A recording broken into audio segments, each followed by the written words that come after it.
What's going down? Facebook, Instagram, TikTok, YouTube, Twitter, Twitch, and more, man. It's your boy Ice from the What Is Yours Entertainment here with the Mundo Podcast. Man, hold up, dog. I gotta get the bling out. Here we go.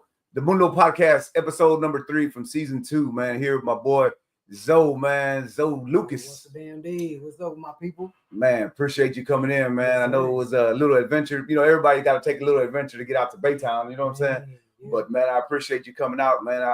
It's going to be a dope one, bro. I know you got a lot of dope history. Then you got a lot of stuff coming up, you know, here in the future. So, you know, it's going to be a great episode, bro. I'm excited for it, bro. We're going to get into it, man. Awesome. Let's jump in. So here we go, man. Y'all hang in with us. We're going to get started and get your questions. Get ready to come in the inbox and make them comments. And here we go, man. Let's get started. The world is yours. You can hold it in your hand. The world is yours to control and command. Yo, I'm the master of my own destiny. That's right, and I ain't worried about your weaponry. I mean especially the world. Yeah, this world belongs to everybody. All right, man. Appreciate y'all tuning in this week for Pharmacy World. That's the team. Yeah. So it's the Mundo Podcast. So look, people ask me all the time, like, how you got all these names? It's hard to keep up. You know what I'm saying? I was explaining last week with Jay Reckless, you know what I'm saying? And you know, I take my wife everywhere I go with the shows and shit. And my wife sometimes be like, man, why are they talking to you? Who's that girl? I'm like, I wear my sunglasses all the time. It's my gimmick, you know what I'm saying? Yeah. And I'm like, if you only understand what's processing through my mind, like right now, I'm wearing sunglasses in a dark club. I'm trying not to fall down. Everybody I meet, I'm trying to like remember so I can give him a shout out. You know what I'm saying? Yeah. Trying to remember, like, damn, who's that dude? I know him. Let me think of his name real quick. And then the worst, dog, is when people come up to you and they know you and they're like, yo, Zo, what's up, bro? And you're like, damn, whoa, shit. Whenever that happens to me, bro, my brain goes into like overdrive, dog. Yeah. Like it's like a machine, dog. I got a Rolodex that I run through in my mind like an astronomical pace till I find them, and then I'll be like, yeah. And like, oh, I thought you didn't remember me. I was like, come on, bro, I remember you, dog. You know what I'm saying? Not too much going on. I'm gonna come back to you. It's a lot. Yeah, bro. It's a lot going on, bro. It's a lot going on, you know. And then, like, you know, when you're hosting events and shows and stuff, and just talking on the mic or even rap, whatever, like people don't understand that it takes a lot just to even do that, dog. You know what I'm saying? Just to have the bravado to get up there and then to be able to project your voice and enunciate fully, because as a human being, when we get scared or nervous, it's an automatic reflex to dial it back down, because you don't want people to fully understand what you're saying. You know what I mean? You don't want people to fully hear what you're speaking because you're unsure of yourself. When you're full and confident, you speak big chest. You know what I'm saying? But that's what I try to tell. Long story short, that's what I try to tell my wife, dog. Like, come on, man. It's a lot goes into it. It ain't just, you know. I'm gonna be real, baby. That went into the one ear of hers and came out. Facts, facts. She's like, but I guess it's a thought that counts, huh? You try to explain it. I try to explain it because I know I'm coming from a good point, though. You know what I'm saying? I'm coming from a good point of view. You know what I'm saying? Or not a good point of view. I know I'm coming from a good spot. It ain't no shenanigans, as I would say, man. Yeah. Let's give a few shout outs, man. Shout out to the big bro, Tony Montana, man. Y'all go check out Tony Montana, man. He put out an album out about a year ago or so. It's been doing really well, man. Be on the lookout for the second album. And it's funny that, you know, I call myself the What Is Yours Entertainment. And Tony and I linked back up the old school, man, the EBC Edgebrook crew, man. Tony Montana was old school OG, you know, triple OG to me, you know, been putting in work since I've been a young kid. And now that nigga's going to send me a message. Man, bro, why you make me seem so old, bro? But good friend of mine, good friend, Tony Montana. Like I said, y'all go check out his album, man. It's on Instagram, on YouTube, on Spotify. It's the Metal Tony Montana, man. Got a lot of great songs, some great features on there. Been doing really well. Produced by Swift. It's got Baby Bash on there. Big Boy. It's got, man, a lot of good people, man. Got a lot of great songs on there. We also got Miss Rosie Martinez. I appreciate you, Miss Rosie, from the VFW Hall Post 9187. I seen you had made a post, Miss Rosie, and I hope everything's going well with you. And I pray for you. And if you ever need anything, you know I'm here for you. I need to come out and see you and Mr. Adam. It's been a little bit. And I really enjoyed your post that you had made. You know, I do a lot with the VFW, man, the Veterans of Foreign Wars, bro. Awesome. And, you know, I was doing some shows over at the VFW, and we had, man, I love them shows, bro. Like it maybe not be the best financial for me, but to provide a safe environment for our elders to have a great time and to see their face and to like let it out, they ain't worried about the arthritis tonight. You know what I'm saying? Not that night. I feel bad for the nurses the next day. Hubby's pulling the bed a little close. You know what I'm saying? He's walking in there, no chones on. You know what I'm saying? Like that really makes me really happy, bro, to provide that environment. And she had posted a memory of a Valentine's show that we did, bro. Full of raza, you know what I mean? A lot of homies, you know what I mean, were in their Pachuco Cholo cuts, you know what I'm saying? And a lot of lowriders there, and man, I'm pretty good with the gift with the gab, you know what I'm saying? And I got everybody come up. We took a dope picture, and all the ladies was fussing. What about us? What? So it was nice, bro. That night was really so. Shout out to everybody at the VFW, man. Post 9187, and not just that post, but all the veterans. You know what I'm saying, bro? And regardless if you agree or disagree politically with anything that's going on in the world right now, man, don't ever disrespect the veterans. They're caught in between and they're doing their job. You know what I'm saying? And without them, bro, we ain't got no freedom. Without them, we ain't got no life. We ain't got nothing, man. So shout out and salute to all the veterans in the building, man. I appreciate y'all. Appreciate y'all, man. So I got my boy Zoe, man, here in the building today, bro. Boy Zoe Lucas, man. Appreciate you, man.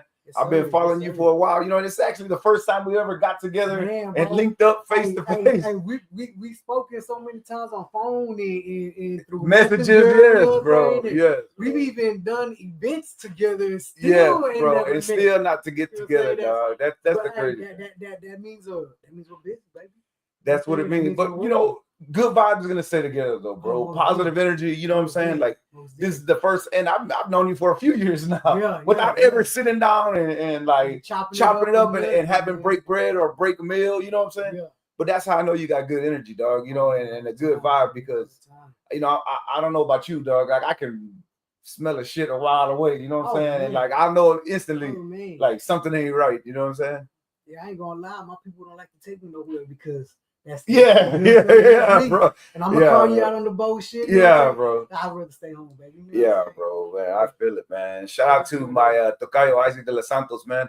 One of the good conjunto musicians here in the Texas area. And he's also got a conjunto studio. And I'm sure not just conjunto, the cartel, man. Y'all go hit up Isaac de los Santos. You need some studio time.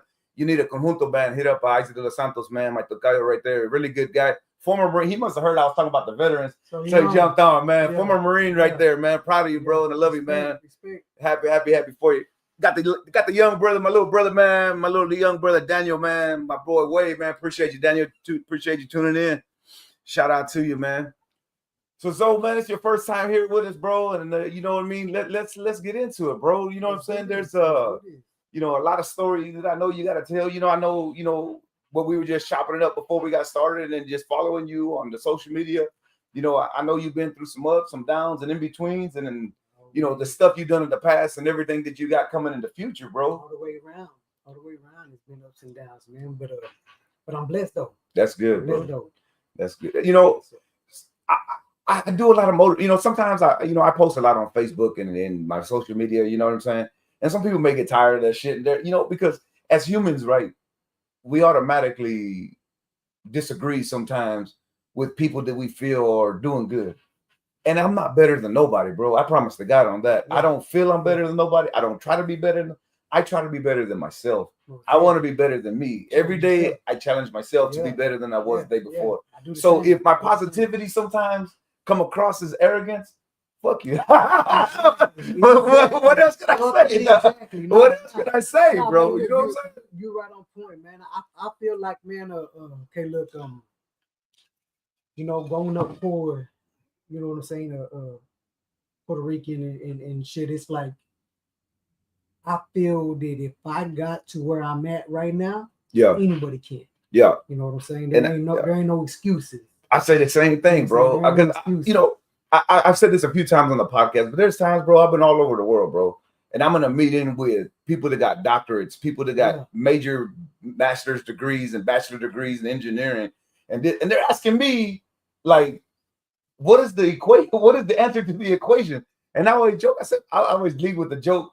I'm like, man, I'm about to look over the street. What you asking me for? Yeah. But two things, dog, that I've controlled that my dad taught me is my attitude and my work ethic. Because attitude and work ethic requires no talent. No. It requires you. Yeah. You can control your attitude. You can control how much work you put in.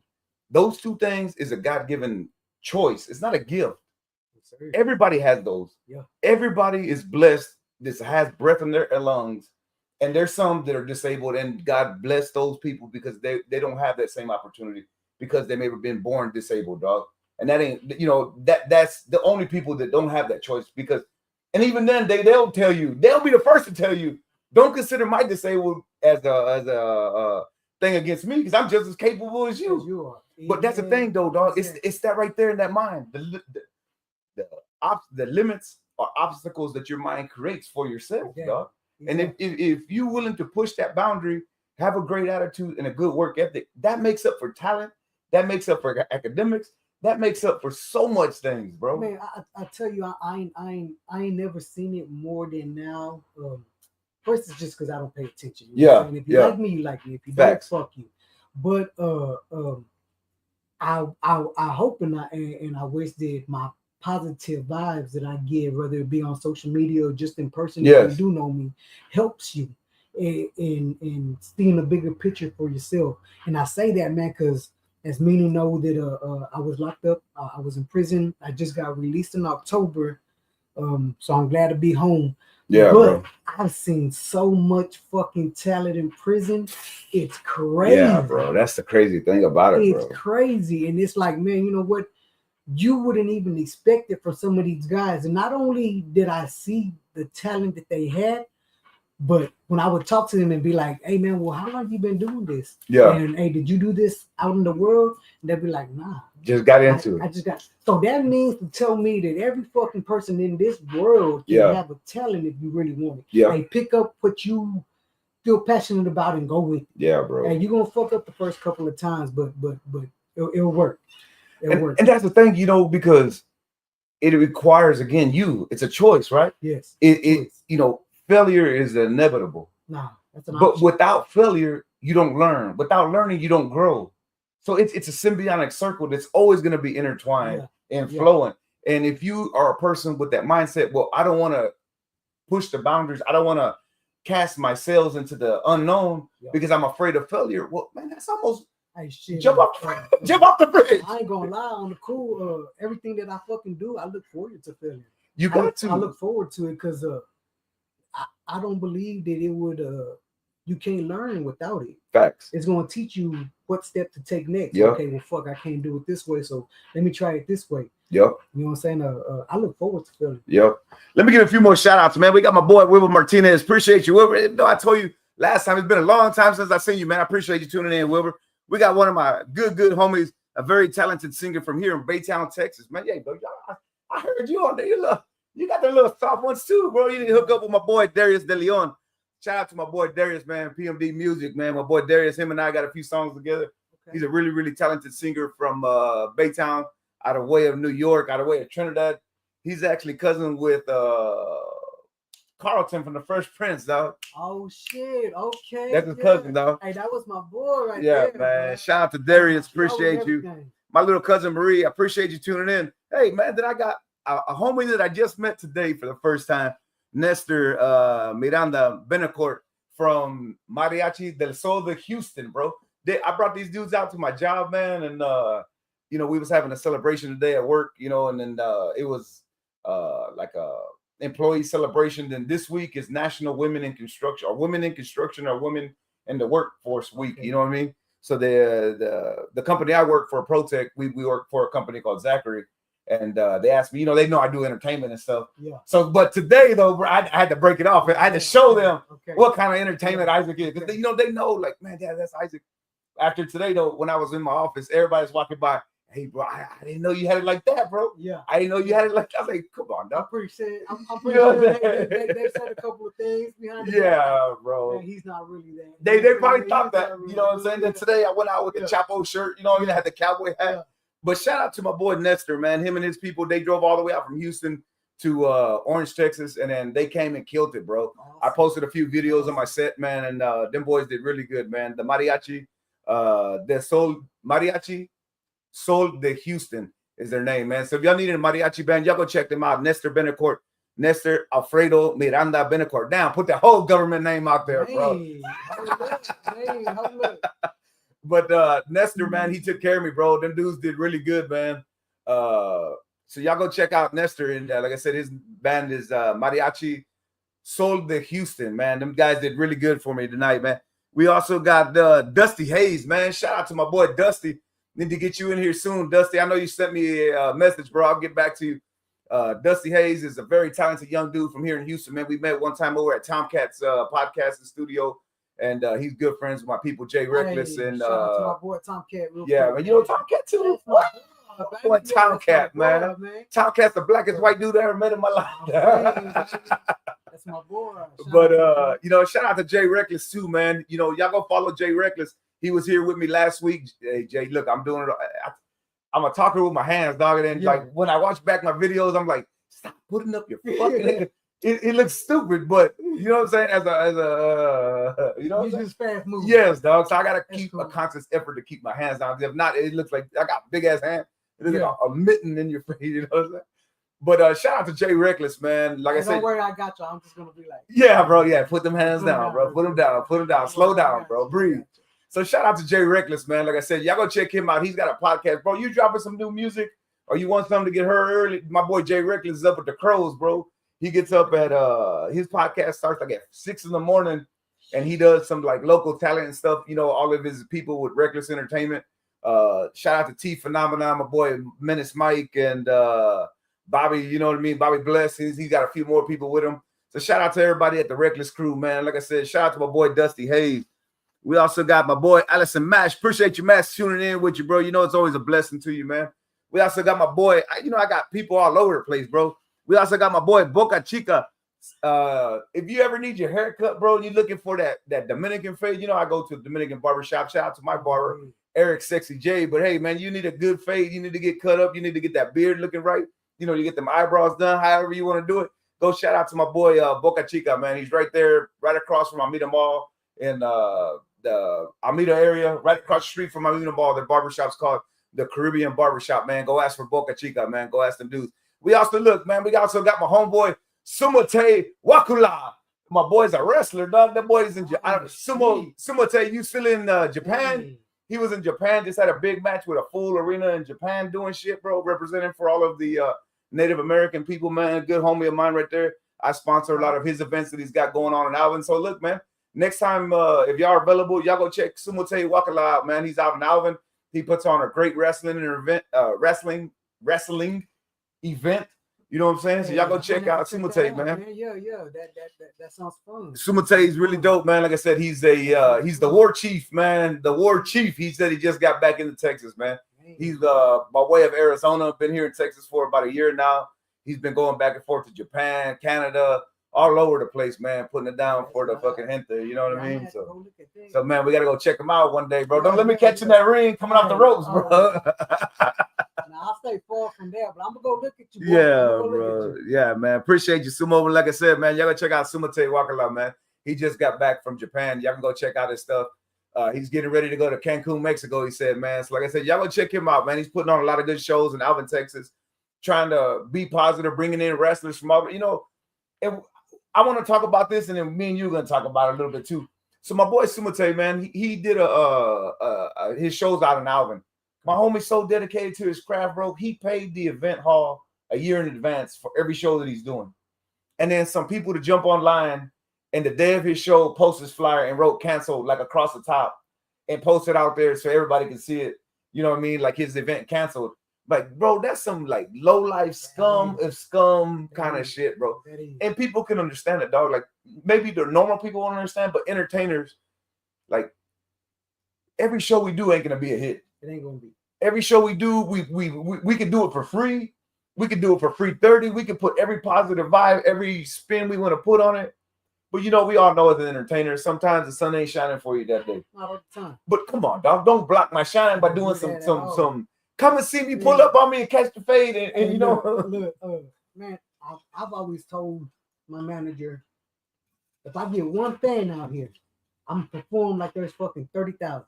That's fact. Even with one. I said the same thing, bro. You know, so yeah, you're not gonna win them all. They're not all gonna be pretty, but what they did there, that's fucked up. That's fact. But you know, like I'm a firm believer in karma though, too, dog. You know what I'm saying? Like, oh yeah. I ain't there is again, dog. I don't need to be better than no man. I just want to be better than me. I don't watch people for like how do I want to say, like, I don't compete with nobody because nobody's playing the game I play. Yeah. Like I always tell people, if you're competing against me and you say, man, I just my competitor, you already lost the race because you ain't in the same game I am. You ain't putting in. Know you. You ain't. One of my favorite things. I mean, and you know, I told you I'm not an egotistical maniac. I am, but I'm not.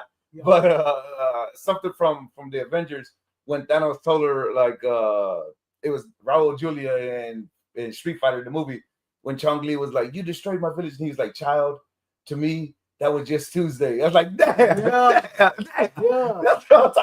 Like her whole life is destroyed. Hey, that's it. It's M. Bison. I don't give a fuck what you say or do. That was just Tuesday to me. I was just playing with you.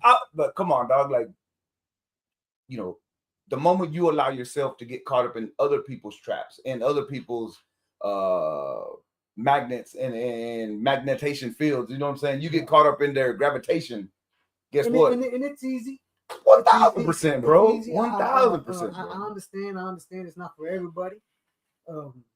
Neither is the entertainment. It's not for everybody. It's hard, dog, because it's like, as an entertainer, you understand what, like, even at work, what I do in my professional life, I always tell all my guys, don't ever let nobody see what's going on behind the curtain. Yeah. All they need to see is the show in the front of the stage. You know what I'm saying? And that's one thing I learned from watching like Michael Franchise and, you know, the old mafia boss and stuff. And that's what he's like, even in the mafia, dog, it's such a honored control what you can control till you can't control it no more. You know what I'm saying? And it's like, I like that. I believe in that. So like, again, I don't ever let nobody see behind the curtain. Behind the curtain, we may be in chaos, dog.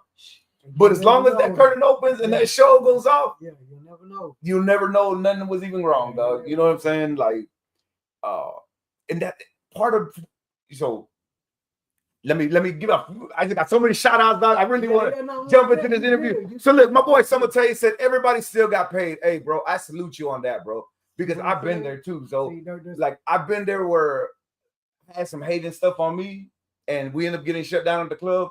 And shout out to my good friend David Farias from La Tropa F, my good friends Grupo Viral, and my really good friends Grupo Sensible. The show got canceled because I'm hating shit, dog. And I still paid out of pocket like $7,000, dog. Out of pocket, just totally lost $7,000, bro. Like, that got to be respected. Nigga, if I cried, oh my God, dog. You know, but I'm a man of my word, dog. Yeah. I'm a man of my word, and you know, like, all we have is our word and our honor, dog. Yeah. You start letting that fall for money, fame, whatever, you know what I'm saying? What do you got, dog? And that day hurt my life, dog. That shit hurt my life, dog. Because people, you're an entertainer and you understand this. You got kids and family and stuff. When I lose money, that's money I could have gave to my kids. Yeah. That's money I could have took my family somewhere and did something, dog. So I'm literally giving you the food out of my kids' mouth to lose, dog. Exactly. That's how I treat. That's how. Man, I've used that same. You know, like, that's how my mentality is with it, bro. You know what I'm saying? I've used that same before, and one of the promoters told me, but wait, bro, you got so much fucking money, and you just and he was like, this literally wasn't in your kid's mouth, and I was like, hold up, you're not understanding. Exactly, bro. Exactly. You're not getting what I'm saying. 100%. Bitch, I know I got money. Exactly, dog. But this is money in my kid's mouth. But okay, I could have fed them 10 burgers instead of fucking 2 that I got right now. Yes, dog. We could have went to the movies today. We could have went to the resort. You know what? First of all, it ain't none of your fucking business. Exactly, dog. Food is exactly, dog. Exactly. You owe me some money. But that's the people, you know, like again with the entertainment world, you know, we both know it's a make-believe land, dog. You know what I'm saying? There's ratas, it's a make-believe. Again, dog, I'm not better than nobody, but what separates me from a lot of people, I go to work every day, dog. I go to work, physically go to work, and have a profession that I do. Glory to God for that. Yeah. that allows me to quote unquote play in my entertainment life. You know what I'm saying? Yeah. So my entertainment life doesn't stop me from being me, doesn't stop my life, you know what I'm saying? Because I go to work every day. And again, as a businessman, though, making bad investments on shows and shit like that, you know, as a businessman, because in business, if you ain't getting your, like, so say, for example, I spent $10,000 to have a good show, right? And I only made back $11,000. Yeah. I'm talking, I made it, so I made $2,000 profit. So if you made $2,000 profit on $10,000, that's horrible business. You need to get out of that business. You spend, so for example, I brought Raulín Rodriguez, you know, one of the biggest bachateros of all time. Total cost was like $67,000, bro. I lost my ass on that, dog. You know what I'm saying? If I were to win, you're talking big time win. Yeah. It's all a risk, though. You know what I'm saying? It's all a risk. And it's a risk you gotta take. But who else can say they got videos and pictures and things with Raulín Rodriguez? You know what I mean? That's one of the biggest dudes of all time. So again, I take that loss, turn it into a lesson, turn the script. I look at it like if you didn't lose $1, then you didn't lose. Yeah. But if you didn't make a quarter, then you didn't win. Facts, dog. But if you didn't lose $1, then that still makes you a great businessman. Yeah. That just means that the next one's gonna be, you know, you're gonna know where to cut here, where to add here, where to take out, where to add, you know what I'm saying? Yeah. So for those that don't know, I'm the owner of UGK Customs. I got 11 locations in Texas. Those are paint and body shops. I also have the UGK Rags to Riches, where we can literally buy any vehicle that you like and turn it into your dream. No matter color, make, sound, whatever the fuck you want in it, we can make it come to life.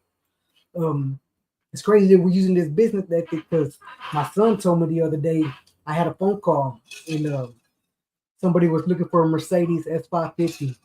And while on that phone call, my second phone rings and I have my son answer it, and he tells me, hey, Dad, somebody's looking for a Bentley. And I'm like, okay, son, tell me, hold on, I'm going to get to him in a minute, you know? So I'm on the phone with this guy that's looking for the Mercedes, and my son's like, hey, Dad, this dude said that he about to hang up. I turn around and I tell my son, well, hey, tell the motherfucker hang up then. Yeah. So my son, you know what I'm saying, tells him like, hey, my dad will call you right back, you know what I'm saying? So he hangs up the phone, and my son tells me, hey, Dad, that's a $7,000 car that you're talking to this guy about, and this is a motherfucking $80,000 car. Like, what are you doing? And I told him, son, that's not the way this thing goes. You know what I'm saying? It don't matter if it's fucking $5,000 or 100,000. I'm a respectful man. Exactly, bro. Exactly, dog. So I'm not gonna drop this call just to run to this money, because you don't know that this man right here wanted an S550 right now for $7,000, but later on down the line, he might want fucking Maybach. Yeah, bro. And I'm fixing to make a $500,000 on this guy right here. Yeah, that's just the way the business goes. You know what I'm saying? But you win some and you lose some. Oh, that's just the way it goes. But like you know, we've been talking, and like I said, you know, our vibe's always been good. Respect is everything to me, bro. Oh, God. And I respect anybody, dog, and everybody. You know, I respect the dudes on the street begging just as much as I respect people that I know that are senators, that are lawyers, that are doctors, that are high politicians, that are the dope man. Like everybody, if you respect me, I give you that respect back. You know what I'm saying? Yeah. And it doesn't matter to me what quote unquote the position you are in life. Yeah. Because how you respect me is how I'm gonna show you back love. You know what I'm saying? And again, I won't lower my value on that either, though. You know what I'm saying? Because like sometimes people be like, "Oh, why are you talking to this dude? Like, what's he done to me? He showed me nothing. I don't care. Like, I don't give a damn what he did to you." Like, so, like example, like, you know, I'm always dressing flashy and shit. You know, I've never in my life processed one time in my mind that said, I want to dress like this because I want some man to tell me, "Damn, bro, you looking fly." But what kind of freaking weirdo shit is that? Hey, bro, I do it for me. I dress like this because I like to look like this. Yeah. If I want to go in there, like I drive what I drive because that's what I personally want. And God has allowed me and blessed me to work hard and have what I want. You know what I'm saying? Yeah. I dress the way I want to dress because God has blessed. You know what I'm saying? Like, I don't until my wife is telling me, "Hey, bro, like, slow down a little bit." Yeah. You know what I'm saying? Yeah. Calm down. You know what I'm saying? So, bro, that's live shit. Yeah, nah, man, on the cool, I do this for me too. It's again though because I ain't running that same. I ain't running a race I'm not competing. Nobody. No, like literally. Nobody. And I always say this, dog. I know a lot of famous people and celebrity people and shit like that. You know what I mean?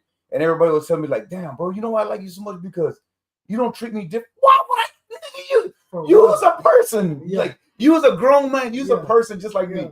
Why would I treat you any different than anybody? What would you? What would, in my mind, what would ever process in my mind for another man to treat me any different than how I treat them?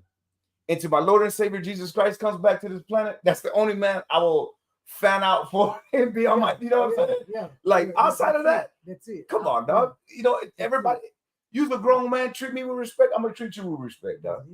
So, bro, look, I know we've been going a little bit. We're gonna get into it. So we got so many shout out to my boy Jojo Hernandez. Jojo, I was really coming out there, bro. But one of my good friends, Mr. Steve, man, he was out.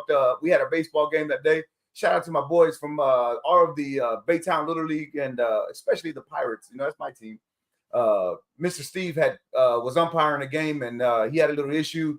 And I had to take care of that, Jojo. Man, I really do appreciate you, though, bro. I really was coming out there. We had everything set up to go, man. But I'll call you tomorrow and let you know what happened. And, you know, I had to end up taking care of some things that came up and wasn't able to make it out there, man. Shout out to my boy Ray Torres, man. Another, you know, my boy Ray is also a conjunto musician, and he also does inspection, what I do, man. Shout out to you. We got my boy Eric Rowland, Eric Flores, man. Appreciate you tuning in, man. Hope you and your family, your mom and dad, everybody's doing good. My boy Eric, you know, I know his mom and dad and his family, man. Hope everybody's doing good there. Shout out to the little bro, Adam Herrera, man. I hope you're doing good, Adam. Man, if you need your haircut, you're in the Baytown area, man, that boy Adam said he's charging triple prices now, bro. One time that boy, he came to the house like at 3 o'clock in the morning. I had sent him a message, and I don't sleep, bro. Like, yeah. I'm like a vampire, dog. I watched the Lost Boys growing up, man. I don't ever want to sleep. So I'll be up at 3 o'clock in the morning and got to get up at 4 in the morning to go to work, dog. And it's like, I'll be counting it down, but like, damn, I still got 2 hours. Yeah. So one day I hit him up. He came at the house like at 3 o'clock in the morning and cut my hair. Then we got my good friend, Christian G, man. I appreciate you, G. Appreciate you today. Christian is a safety director at the project that I'm on with out at Orange with Zachary, man. Appreciate you, G, man. It was really cool to have the mariachis and everything out there today, man. I hope everybody enjoyed it, bro. It was a really good event. Thank you for allowing me to do what I do. You know what I'm saying? Nobody was stepping in my way. And, you know, they, like I said, they knew I do what I do, but today they saw and they found out. Yeah. You know what I'm saying? I was getting hugs and kisses from the old ladies. You know what I'm saying? Yeah. You know, I gave a shout out to all of the, you know, the ladies behind the scenes. You know what I'm saying? Like the trabajadores, the limpiadores. You know what I'm saying? Like the viejitas. You know what I'm saying? They see me every morning. Like, oh, saludo, mijo. Ay, gracias a Dios. Every day they tell me the same thing. They always tell me, buenos dias, buenos dias. Ay, sí, gracias a Dios. Every day it's like the same. You know what I'm saying? The same thing. They remind me like somebody's aunt. You know what I'm saying? Yeah. They always respect me highly. So I told them, like, I told one of the ladies, she knew I was bringing the mariachi, Miss Sylvia. Shout out to Miss Sylvia. She's not watching, but shout out to Miss Sylvia. You know, she's in my trailer where my office is at. And, you know, I told her, I was like, man, don't tell nobody, but I'm bringing out some mariachis for the celebration today. She's like, oh, really? Me gusta mucho la mariachi. I talk Puerto Rican Spanish, so I try to dial it down to like Mexican Spanish sometimes because, you know what I'm saying? If I talk, you know, Caribbean Spanish, people are like, what the fuck are you saying? I get it too. Like, so, bro, let me just pause it right there. So, like, Spanish-wise, like, I'm Chicano. Like, my kids was born in Houston. I was born in Houston. My dad was born in Houston. My grandpa was born in Houston. My great-grandparents on my mom's side of my family, everybody's born in Texas, dog. So, even my father's side, my great-grandma was born January 1st, 1900, and she spoke English, dog.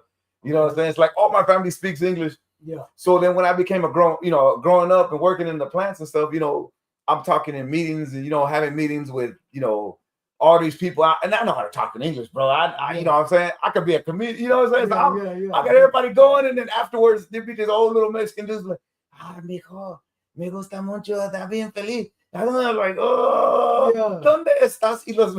Like, I couldn't conversate, you know what I'm saying? Yeah. If you asked me one question, I could have answered it back, you know what I'm saying? But couldn't talk. I couldn't conversate, you know what I'm saying? Yeah. So I went to work in St. Croix, which is right on the side of Puerto Rico, you know, in the Virgin Islands. Okay. And in the Virgin Islands, people think, you know, they watch too much novelas, so they don't believe everybody thinks I'm Puerto Rican, dog. Like, there's not a shadow in that of people's mind that I'm not Puerta Rican, dog. Yeah. Like, I'll be getting arguments with people. Because they'll be like, bro, remember Puerto Rico? I said, bro, I'm not Puerto Rican, dog. Yeah. And they'll be like, nah, I know people probably like, man, you don't tell this story all the time, but you're from Puerto Rico too. Yeah. I've been walking to the store in Kmart, and somebody was honking their horn. This old man was honking his horn in his truck. Puerto Rico. And I'm walking in like, what the fuck is he talking to? Yeah. Hey, Puerto Rico. Like, me? Like, what the fuck? But I learned to speak Spanish when I was in the Caribbean. You know what I'm saying? Gotcha. So when I came back home, people are like, dog, you speak Spanish, but why you sound Puerto Rican? And it's like, that's just the way I learned. You know what I'm saying? So, like, of course, I know if I would say, hola, ¿cómo estás? But to me, in my mind, that sounds weird. And it sounds like robotic. So if I was see you, I would say, hola, ¿cómo estás? Hola, papi. And but the only thing I don't say here, what I would say in the islands and when I'm talking to Korean people, is the papi thing. You know what I'm saying? Because Mexicans don't like the papi. You know, like, hey, papi, ¿por qué te hablas mi eso, güey? Yeah. But, you know, in the islands, it's different. Because they're like, oh, yeah, papi. A big thing. You know, way is like papi in the islands. You know, like, hey, papi, papito, ¿cómo está? Diablo, ¿cómo está, papito? Tigre, ¿tú estás bien? Oye, papi, tú eres loco. You know what I'm saying? It's like, so my Spanish is like Caribbean, man. My wife's from Dominican Republic, so people are like, man, you speak like that because your wife. Well, my wife's Dominican, not Puerto Rican. Yeah. You know, Puerto Rican, Cuban, and Dominican, Panamanian, Venezuelan have that same vernacular. Yeah, but it's different. But if you are from one, you know, like, okay, yeah, they're Puerto Rican, they're Dominican, they're Cuban, they're Venezuelan, they're Panamanian. They got their own little flow and vibe with it. You know what I'm saying? Yeah, see, it's crazy. We used to talk about this shit a lot in prison, right? So the Cubans are fast fucking talkers. Yeah. Like real fast. And so are we, but we attend to drag every last word that we say. Puerto Rico, that's like a sweet essence to like a romantic like. Oh, sí, papito. Oh, yeah. Oh, yeah. And like Dominicans are like mad at the fucking world. Oh, yeah, they mad.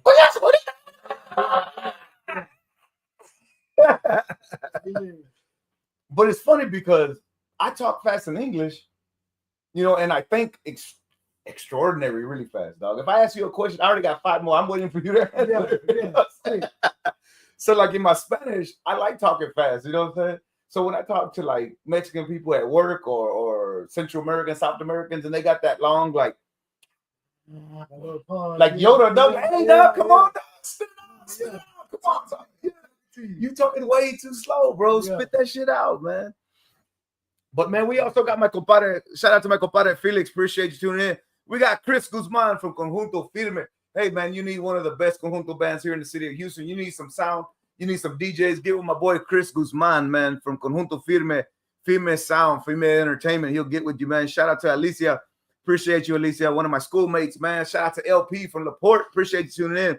We got my boy Chaz Sharp, man, from another Baytonian. Shout out to Chaz and the RBI group from here in Baytown. So though we've been on it for 40 minutes. Let all these shout outs and all these people and stories. Let's get into it, man. So look, bro. Let's tell the people, bro, where you from, man? Let's break down the foundations of it all, dog. Where you from, man? So, mi gente originally from San Lorenzo. Mm-hmm. Okay, I was born in Beville, Texas. Family down there. Man, my mama says that it's crazy that the way that I am, it's a mix of everything. See, my mom is Mexicana, pero she got the fuck is it? And that shit just slipped my motherfucking mind, bro. Gypsy. Damn. And her, yeah. You know, I know like the only reason I know some. I used to work at this restaurant. Shout out to my cousin Danny Reese and everybody that used to work with me at Shanghai Reds in Houston. They used to have a gypsy family that was like gypsy. My nigga, when I say gypsy, I'm talking Romanian gypsies. Yeah. Coming this bitch with the gypsy queen with the one green eye and the fucking diamond ring. This big. Everybody was like kissing the ring. And then they had like a white dude. And he was like, and I was talking to him. He's like, nah, my wife's a gypsy. You know, there's no gypsy is a way of life. It's not a nationality, right? But they're mainly from Romania. You know what I mean? Yeah. And like them gypsies will run deep, bro. Like they would have their gypsy party there. And it's like watching Neanderthals and like barbarians eat, bro. They're like biting chicken, talking, drinking shit, pouring out their mouth. And it's crazy, right? You see my mom, she has like bright fucking green eyes, dude. Like not the just European shit, green, yeah, like, bro. I mean, Yeah, bro. Green eyes, like you could tell the part in it, right? Yeah. And I ain't gonna lie, she ain't no bigger than like maybe 4 foot something. Yeah, bro. bro. She a little cracker herself. Yeah, you know what bro. I'm saying? Like she'll get lit up quick in the bitch, and she's real sweet until that part hits, right? So I guess the gypsy part comes out pretty deep like that. But yeah, man, my pops, you know what I'm saying, in the bloodline in his, that's where the Puerto Rican comes from. Yeah, bro. That's I think I took more of that than anything, just lifestyle wise, you know what I'm saying, and shit like that. So it's pretty cool. It's funny. I joke with my two. I think I had 3 groups of kids. Right, I got my 2 older kids. Shout out to my daughter Alexis and Giovanni, my son Yanni. Then I have my 2 little boys, Chico and Ali. And Chico and Ali are the only 2 Mexican, Filipino, Dominican, Crucian, Texas American, Spanish in the whole world, bro. See what I'm saying? Like, and like Chico and Ali, they're like their dad, bro. Like they blend in, like everywhere they go, and like they're little entertainers themselves, dog. They just they got that vibe. You know what I'm saying? Like they go stay in Dominican Republic for like the summer sometimes. They go stay in St. Croix for the summer sometimes. Sometimes my family comes here. Like. They grew up here in Baytown, and here at my house, I got people from, Trinidad, St. Lucia, Antigua, you know what I'm saying? All from different islands. Then, they go with me when I go to the lowrider shows. So they're like involved in like the Caribbean community, the Black community, the Chicano community, La Raza, you know what I mean? So it's like, they're a part of like every community, bro. So they're like me. They're exposed to every group, you know what I'm saying? Every ethnicity that life almost has to offer. And then, them being the only 2 Mexican, Filipino, Dominican, Crucian, Texas American, Spanish in the whole world, them motherfuckers, they got a lot of blood in them, you know what I'm saying? Yeah. But it's all Latino, you know what I'm saying? Like even my Filipino family, people don't understand the Philippines at one time was ruled by Spain. That's how like a lot of people, like for example, one of my uncles, his name was Popo Caprio. Like they got a weird first name. But his last name was Garcia. Yeah, that's crazy. So like the Spanish ruled the Philippines, and actually in a part of India too. People don't really know that too. Just like the Philippines, in a part of India, the Spanish ruled a part of India. So there's people that are like India from India, like Indians from India, not Indians from the United States. We had mixed on that too. Like literally in the beginning of everything, it was mixed Indian. Yeah. So we got a lot of that. Like, bro. As well. Yeah, bro. So, man, got more shout out to my cousin Michael Blanco, man. He leads a lot of tacos. Step up to him to give some chingazos. That's a little rap he tried to do back in the day, dog. When we was listening to Regulator. So, a little quick story. My cousin Michael and I, we used to play RBI baseball in the how old are you, so? Shit, I'm 40. I'm 44. So you played Nintendo then, right? Of course. So we used to play like RBI baseball and like Tecmo Bowl and Nintendo for like fucking hours upon hours. So we recorded Regulators from Warren G and Nate Dogg on the cassette tape. Okay. So we recorded it and we had another cassette. We recorded Regulators back to the tape all the way through. Man. Okay. So we would play RBI baseball and Tecmo Bowl, listening to Regulators back to back. That's that repeat without. Yeah, bro. Without you had to put a little cotton in the thing. You know. Yeah. Shout out to my cousin Michael Blanco, man. I love you, bro. I ain't gonna lie, I miss them days, man. We got my boy Monty Burt, man. Monty Burton, man, rapping it. The boy's rapping it always. Shout out to my boy Monty, man. We also got Edgar Chavez, bro. What's up, bro? Hope everything's going good. It's Tito, man. Appreciate you tuning in, man. So you're growing up with a little mixed background, you know what I'm saying? You said you grew more associated with your Puerto Rican side and stuff like that. Growing up in Beeville, though, bro, Beeville is pretty much Chicano and Browntown, man. Yes. How was that for you? It was pretty cool. I have some of my best childhood memories there, bro. So see this Netflix series that we got in the works right now it's of course it's about my life, but it goes all the way back till I was 4 years old, because that's as far as I can remember, bro. Yeah, so the biggest introduction is going to be when I was 4. I remember one summer, my grandparents were having a barbecue. So they called my dad, you know what I'm saying? They told my dad, hey, look, we're doing this, and the third. Y'all come over, you know what I'm saying? Yeah. So I hear my mom scream. My mom, like I tell you, right? There's got to be the gypsy part. She can't say a word without cussing in it. Yeah. I mean, I'm talking about a fucking sentence does not sound like a sentence. Without it. And she the only woman I know that can make a fucking sentence full of cuss words. Sound like a sentence full of cuss words. You know what I'm saying? So I hear her screaming and she's like, hey, y'all fucking get dressed. You know what I'm saying? And we're used to it. You know what I'm saying? We're kids, but we're just used to the whole fucking thing of the cuss words part. So we get up and my older brother screams back and he's like, hey, well, what do we wear? And she just screams back, well, it's fucking hot outside. You know what I'm saying? And that was it. Yeah. That let us know everything right there. You know what I'm saying? It's hot outside. Wear some shorts, t-shirt, muscle shirt, whatever the fuck. Just it's hot outside. So I go to my closet and they had just bought us, me and my older brother, some little suits. And my sister was about to get baptized that Sunday. Yeah. So I'm looking in my closet and my older brother pulls out some swimming shorts, you know what I'm saying, and a little tank top muscle shirt and shit. So he's getting dressed and I'm like, man, you know what? I really want to wear that fucking suit. Yeah. You know what I'm saying? Yeah. Like, a fucking suit caught my eye. I really want to wear that bitch. So I just remember in my head though that it's hot outside. And if I try to wear this, you know what I'm saying, my mom's gonna kick my ass. Yeah. Like, bitch, didn't I tell you it's hot outside? Yeah. So I go to the restroom and I grab the scissors. So I get back. That boy cutting his shirt. Hey, man, look, I cut that shit, you know what I'm saying? I cut the shorts, you know what I'm saying? The jacket, cut the shirt and shit, you know what I'm saying? So I've been big my whole life, bro. You know what I'm saying? I used to be 400 pounds. Nah, come on, dog. Come on. Kid you not. Come on, dog. Everybody that really knows me out there really knows that this real shit. Hey, look, your boy's 6 foot. That boy Zoe is about 5. I'm 5'4", baby. I'm about to say, hey, look, 5'5" on a good day. Hey, look, so you was like Big Pun. So you could just picture. Because Big Pun's like 5'5", and that bitch was about 500 pounds. So you could just picture it, right? So check this. So I cut the suit and shit, you know what I'm saying? And put the socks on, you know what I'm saying? I still got the black high-rise socks with the little spaces and shit. Like, hey, bro. So I'm looking at myself in the mirror, right? Yeah. I'm like, hey, like I'm really feeling this. You know what I'm saying? The whole time I look like a fucking little small BMW. You know what I'm saying? Real shit, though. So I had this little stuffed animal, and the little stuffed animal had some glasses on the bitch. The glasses were real.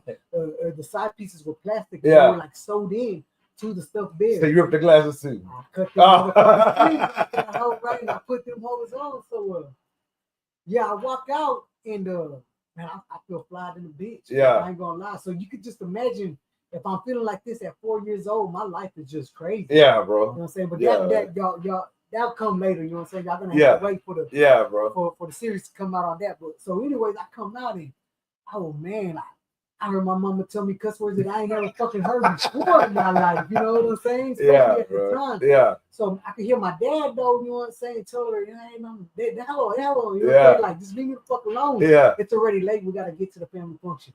So she leave me alone. And the whole way up there though, man, I'm hearing it. Damn. I'm fucking hearing it. She's more mad because what the fuck am I gonna wear Sunday? Yeah. I gotta wear this, you know what I'm saying? I already fucked it up. Yeah. So anyways, we get to the family function and I'm getting off the car.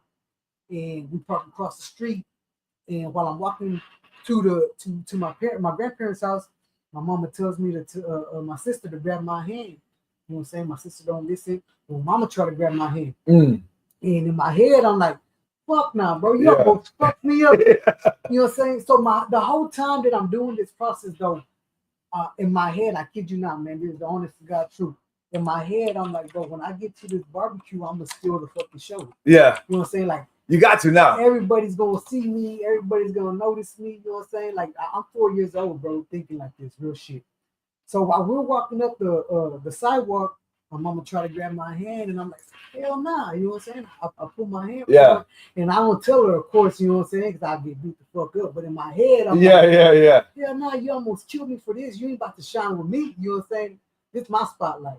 So sure enough, though, you know what I'm saying? We walk up and shit, and all the tias, you know what I'm saying, and the little cousins and shit come up, and Tan Chulo, you know what I'm saying, this and that, you know. So I'm grabbing so much fucking attention, but I'm so little. Yeah. That they start pulling out phones to take some pictures. And in my head, I'm like, hold up, listen, I almost died for this, so you need to take everything. Yeah. Take a picture of everything.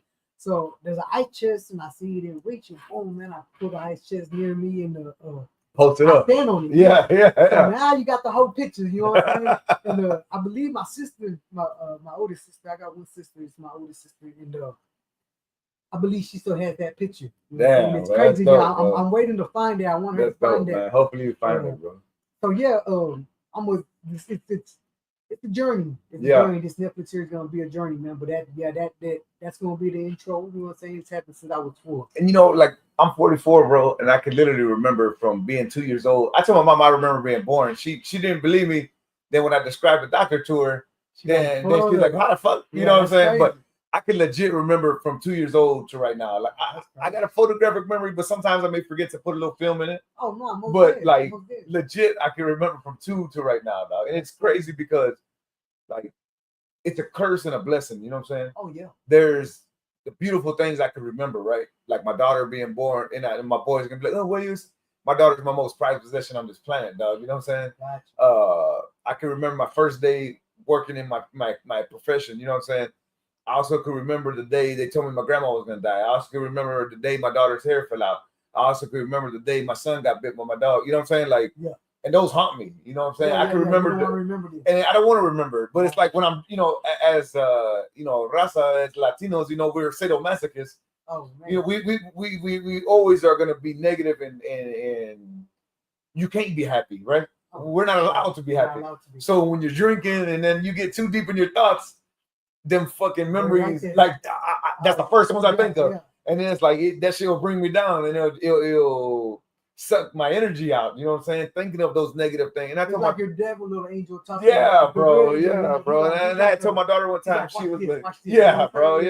My daughter was like, "Well, why you think about that?" Because like you will never understand it until you have kids and understand what I'm telling you. Like,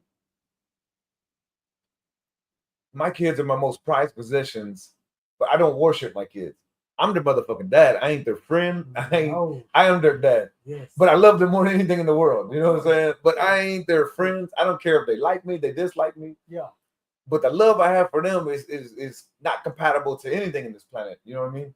And to see them hurt, it hurts me, you know? And it's like, damn, dog. And like I said, the blessing of that curse, of course, the blessing is remembering the good times, remembering the great things, remembering family members that passed away, remembering the beautiful things in life, you know what I'm saying? Yeah. But then it's also, I can remember just as good as the beautiful, I can remember everything that's ever hurt me in this world, you know what I'm saying? I can remember it. It cuts, you know what I mean? Cuts me deep. I can remember the calls I got that I don't love you no more. I can remember the calls like you know what I'm saying? Like, I can everything with it, you know what I'm saying? And if you don't understand what I'm telling you, it's hard for you to understand that, dog. You know what I'm saying? At all, because that wound still, even though I'm a positive man and a positive person and I don't allow negativity in my life, it can still hurt you. Anytime I can think about it, them feelings is still right. Like, you know, when you have a dream about it and you wake up and it's like, damn, dog, that same wound is being reopening every time. I don't believe those wounds ever close, to be honest. And I like to think that we got control, but the truth is we don't. But you know, like they say, you know, we only use so much of our brain, right? We're not, you know, regardless if you believe it was aliens, the Anunnaki, God, whoever it was that allowed us to be in the Garden of Eden. Then once we were shown we were in the garden and they didn't unlock fully our brain. You know, I'm a person, and I can honestly say this, and I mean this truthfully. I can tap into my subconscious, dog. Like when you're doing mindless tasks, you don't realize how much, like, so say for example, when I'm at work and I'm walking down some jobs and I'm walking to go see my crew and I'm walking down a pipeline, I may walk like a mile, dog. Yeah. But you don't realize how much you're doing to stay upright, to watch for scorpions, snakes. You know what I'm saying? Like there's so much your mind is doing subconsciously. So what I'm doing, I write a lot of songs. I think of concepts. I think of memories. You know what I'm saying? When I'm driving, the same thing. When you're driving an automobile, you're going 70, 80 miles an hour. Keeping track of everything in front of you, behind you, the side of you, like the radio, the phone, like your own thoughts.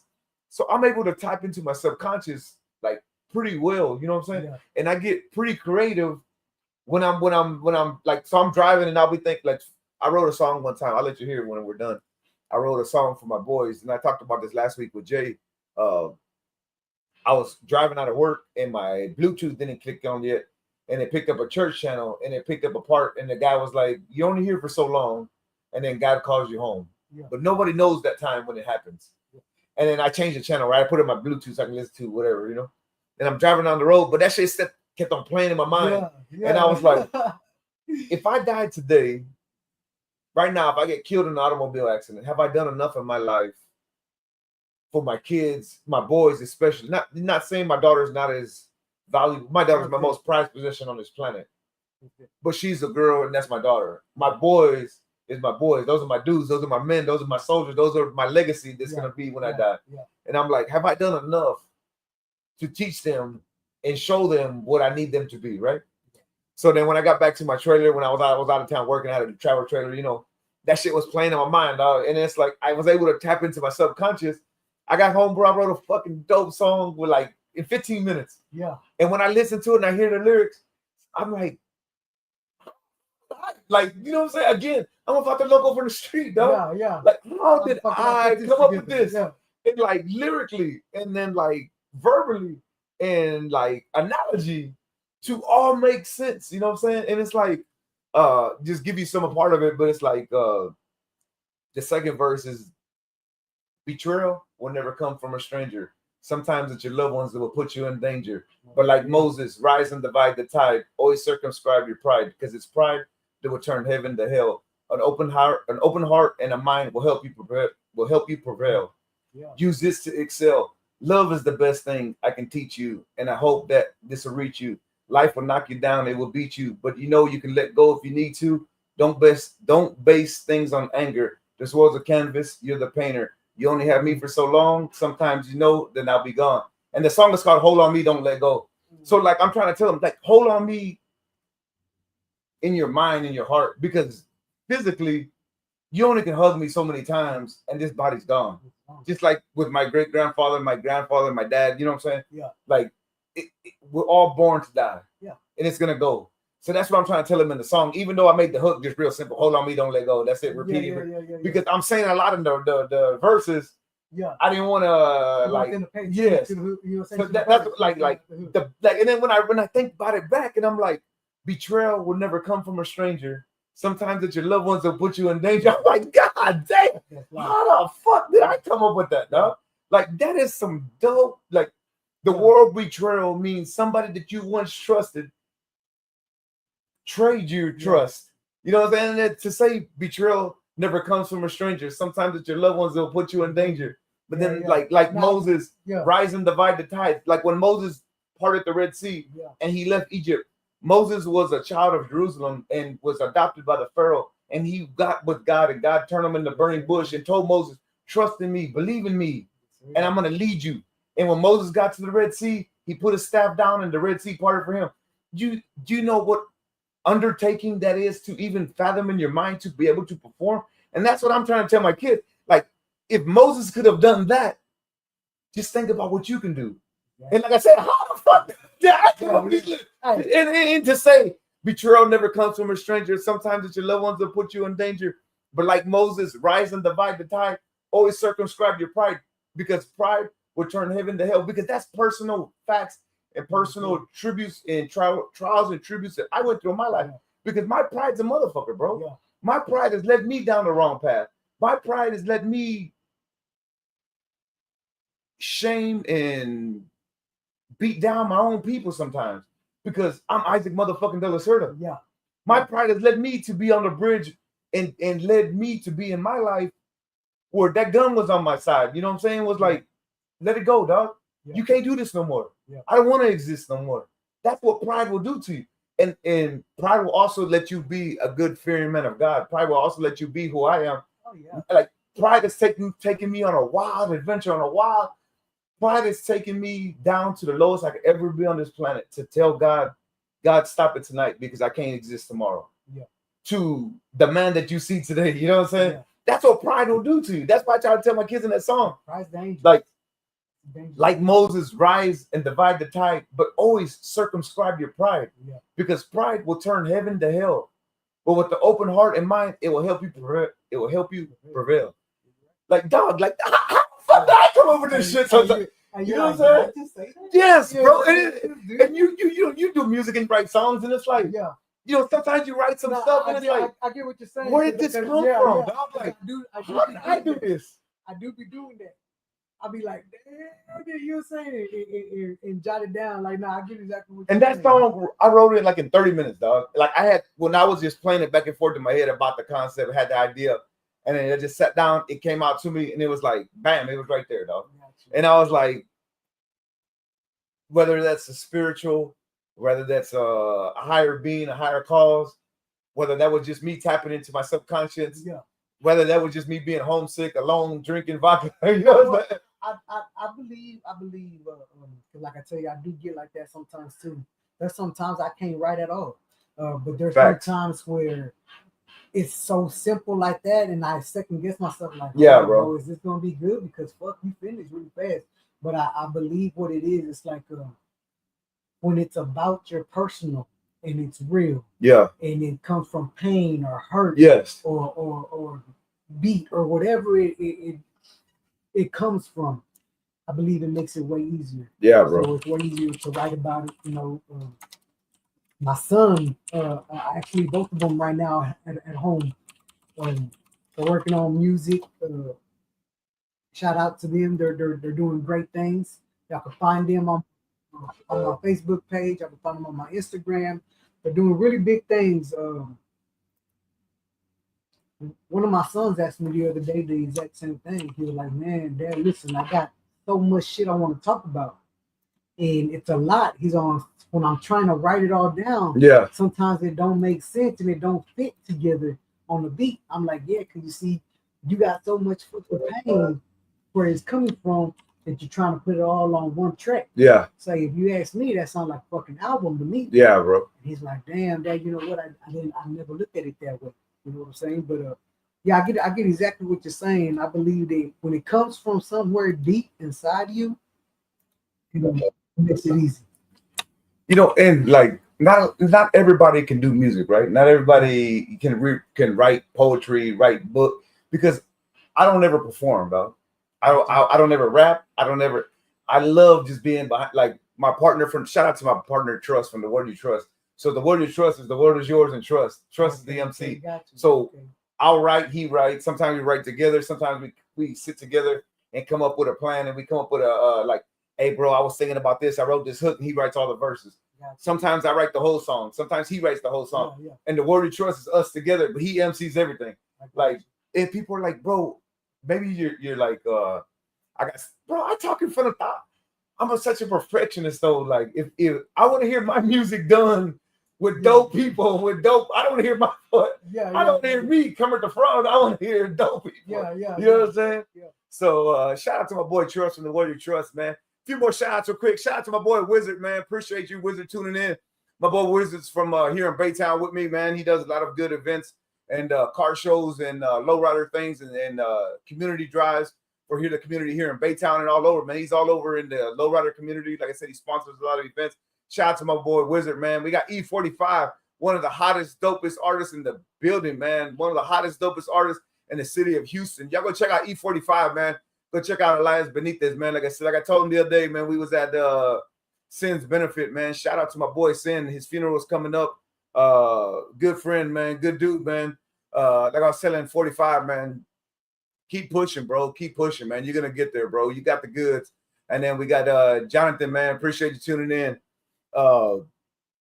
We also got my co-worker, my boy Kyle Kreitz. Appreciate Kyle, man. Congratulations on the baby, man. Hopefully the baby's doing good. You got a strong baby there, man. It's gonna be a good baby.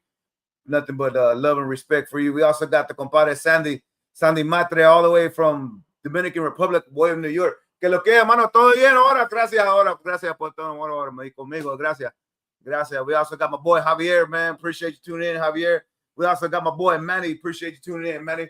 Long time no see. Hey, I gotta take you that tablet, man. We're gonna go meet for lunch soon. So, what are some you come from a diverse background, you know what I'm saying? What are some musical influences in you, man? Let's break it down from like growing up, middle Zoe, and then adult Zoe. Man, when I knew that music was gonna be a real big part of my life was one day I was looking at TV and I saw Fat Joe come on a video. I never knew what a hip hop was. Yeah. I was probably around, I want to say about a good 7 years old. And I didn't know what hip hop was. I had never heard it before. But I had heard Fat Joe come on. And man, like it was Fat Joe, you know what I'm saying? Big Pun. Yeah. Like that shit. And then it being they were the mama, you know what I'm saying? Like that shit right there hit really hard. And that's what drew my love. And ever since then, it was just a goal. I mean, when I seen the movie, what the fuck that movie called with the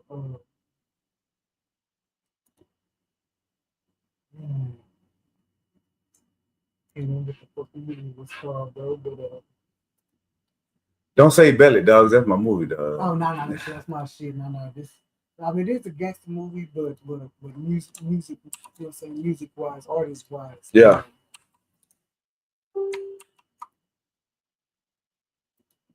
And I can't think off the top of my fucking head. The movie with Biggie. With Biggie? Yeah. What that fucking movie called? Biggie Smalls? Yeah. Beef? No. The one they made about his life. About Biggie Smalls' life? Yeah. The Notorious? Yeah. So when I seen that movie, right, and I had seen the part where he's on the stairs writing his first lyrics. Yeah. You know what I'm saying? Like, bro, that so like I literally laughed so fucking hard when I seen that part. And the female I was with at the time was like, what's so funny? Like it's a serious little you know what I'm saying? It's a serious little moment on it. And I'm like, you wouldn't understand it. You know what I'm saying? You had to be there to understand it because I remember at 7 years old in my bedroom, literally seconds after that music video ended with Big Pun and Fat Joe, I grabbed some paper and a pen, and I didn't know what the fuck I was doing, but I was doing something. Yeah. And that's how it started, man. Yeah, bro. That's dope, man. That's really dope, bro. You know, you got any like Latino inspirations and shit from like salsa, merengue, bachata, you know? Yeah. Elvis Crespo. Elvis Crespo is the fucking dude, bro. Elvis Crespo goes so hard, bro. Elvis Crespo, you know, one time in St. Croix, you know, shout out to all my VIP people, man, the Virgin Islands. Shout out to everybody from St. Croix. You know, St. Croix, they do a big festival every Christmas, right? And they brought Elvis Crespo one year, and Elvis Crespo killed. When I tell you killed the dog, Elvis Crespo killed. They was trying to unplug his microphone and the lights, and this nigga was still going, dog. He was like, "Nah, I came here to do a show. I'm going all hard on this shit. You ain't taking me off stage. You know what I'm saying?" I think it was a form between Crespo con la canción Píntame, and el Papi Yankee. Yeah, I think those two right there were like I was sold. You know what I'm saying? That was it. Yeah, you can't you can't compare. Like Elvis Crespo at that time in the late 90s, you know what I'm saying? Yeah. That dude was just on a whole nother level, bro. So that was my repeat right there. That was my I'm pretty sure my mama, my papa was fucking tired as fuck. Tired of hearing it, right? Yeah, bro. Yeah, I was on that. So look, bro, let me play one from the What You Trust, a song I was talking about called Hold On Me, man. We're gonna take a break, get a drink, and then we'll be right back, man. Y'all take a listen to this and let me know what y'all think, man.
So that was The Word You Trust. Hold on me, don't let go, man. What'd y'all think of that one? Sorry about that. Had to go refill on some drinks. Had to go refill. But that was The Word You Trust called Hold On Me from The Word You Trust, man. Appreciate everybody tuning in. Like I said, we got my boy Zoe here in the building. Took a little break for a second. We're back at it, man. Appreciate everybody tuning in. We got shout out to the birthday boy himself, Robert Montgomery, man. Appreciate you tuning in. Robert, hold up. Let me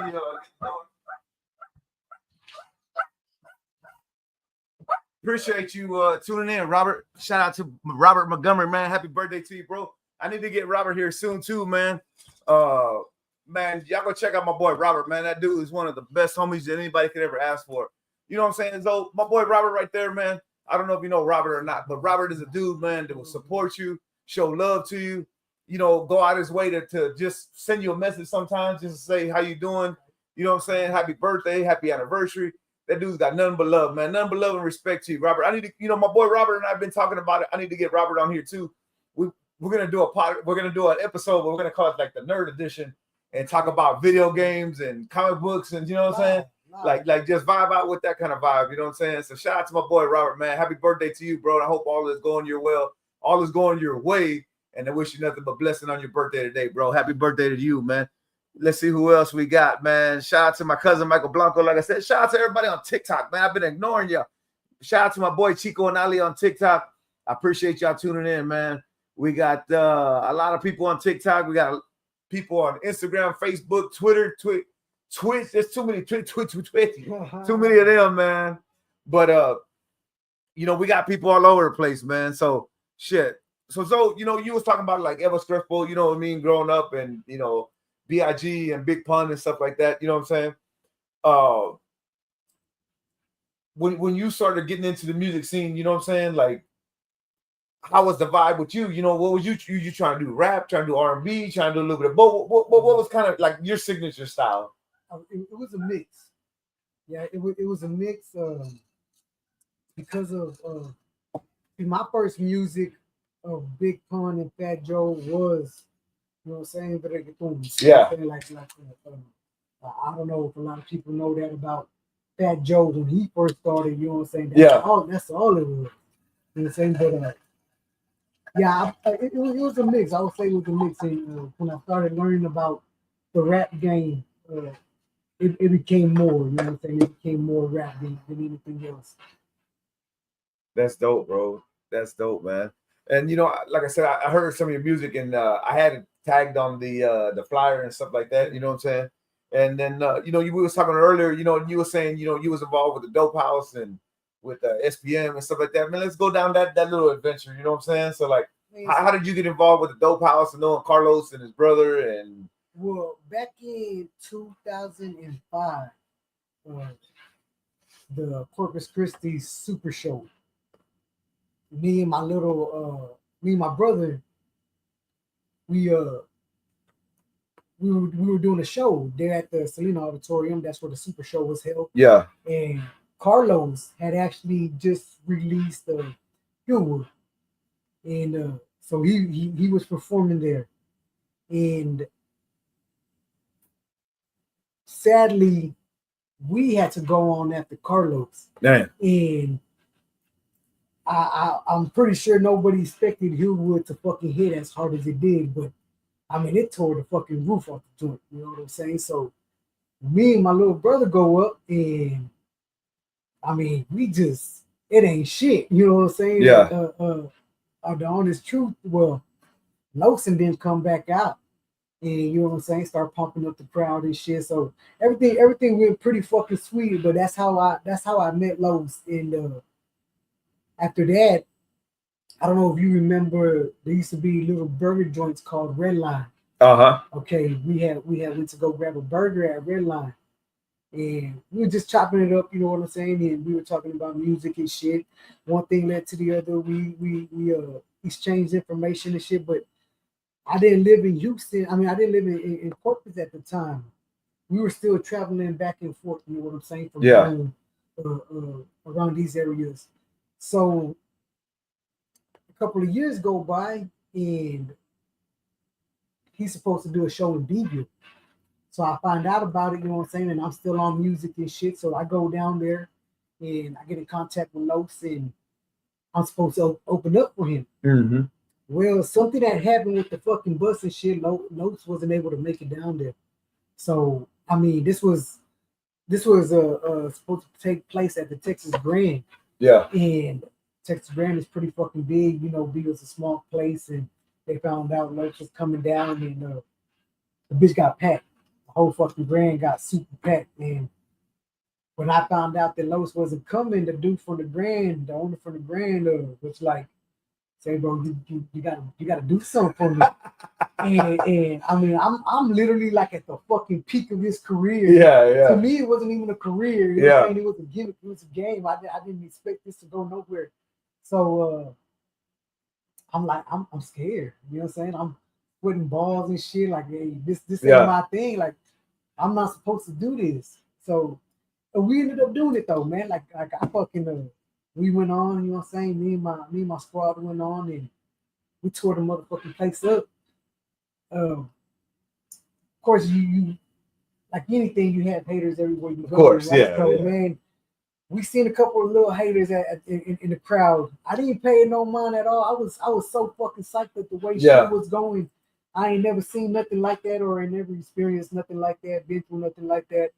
My little brother though, that's a whole different story. Yeah. He peeps game on these little fucking haters in the. Man, he jumps down to the crowd. Yeah, probably.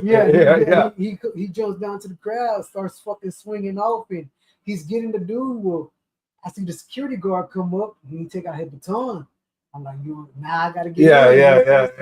So my whole squad ended up fucking some shit up. We ended up fucking some shit up. I had a navigator at the time, and we go outside, and I turn that bitch on, and I'm talking about like 23 bitches come outside, and like, can we go? And hey, look, this is the first time I can honestly say that I ever felt like something. I believe, to be honest with you, now that I'm thinking about it, I'm more than sure that was what took me to be like, you know what, I'm gonna stick in this. I'm gonna go somewhere with this, because I ain't never had that feeling. What's it motivated? So I mean, I'm talking about the whole nine. We go back to the fucking motel, you know what I'm saying? My parents got it for us because I wasn't even old enough to fucking rent one by myself. And we got 23 hoes in this bitch, and hey, everybody forgive me, you know what I'm saying? Yeah. Honesty, but I mean, I'm talking about like it's just going down everywhere in that bitch, you know what I'm saying? And it was a crazy night, crazy experience. You know, I joke with people because I like always say, like, you know, women's is a motivator, you know, but they also they'll make brother kill brother, country go to war. You know what I mean? Like in Troy, Hector, you know, went to war with Achilles for women. You know what I'm saying? Yeah. I learned to speak Spanish in 3 months because of women. You see what I'm saying? Yeah. You know, I was going through a divorce when I was in St. Croix. That boy went from donde estás los baños. Like texting. Right now I can read, write, speak Spanish, text, everything. That boy, the women is a motivator for you, dog. Hey, bro, come on, dog. Come on, dog. Any nigga to say no? Nah, they tripping, dog. They ain't had nothing. Yeah, bro. They ain't had nothing there. So we got Robert Flores. He says, "Zoe, what's up, fam? What's good, fam?" Robert Flores, man. What's up with it, baby? What's up with it? Then we got Robert Montgomery. I've had a few haters, and it's awesome. That's my boy, right? So we did time together. Man, that's crazy, bro. That's my boy. So we're gonna get into the time part 2. You know what I'm saying? We chopping it up. We're about an hour and 20 minutes into it, so we still got some time. You know what I'm saying? Yeah. We're gonna get into the whole shebang there. We got Robert Lay said, I've had a few haters, and it's awesome.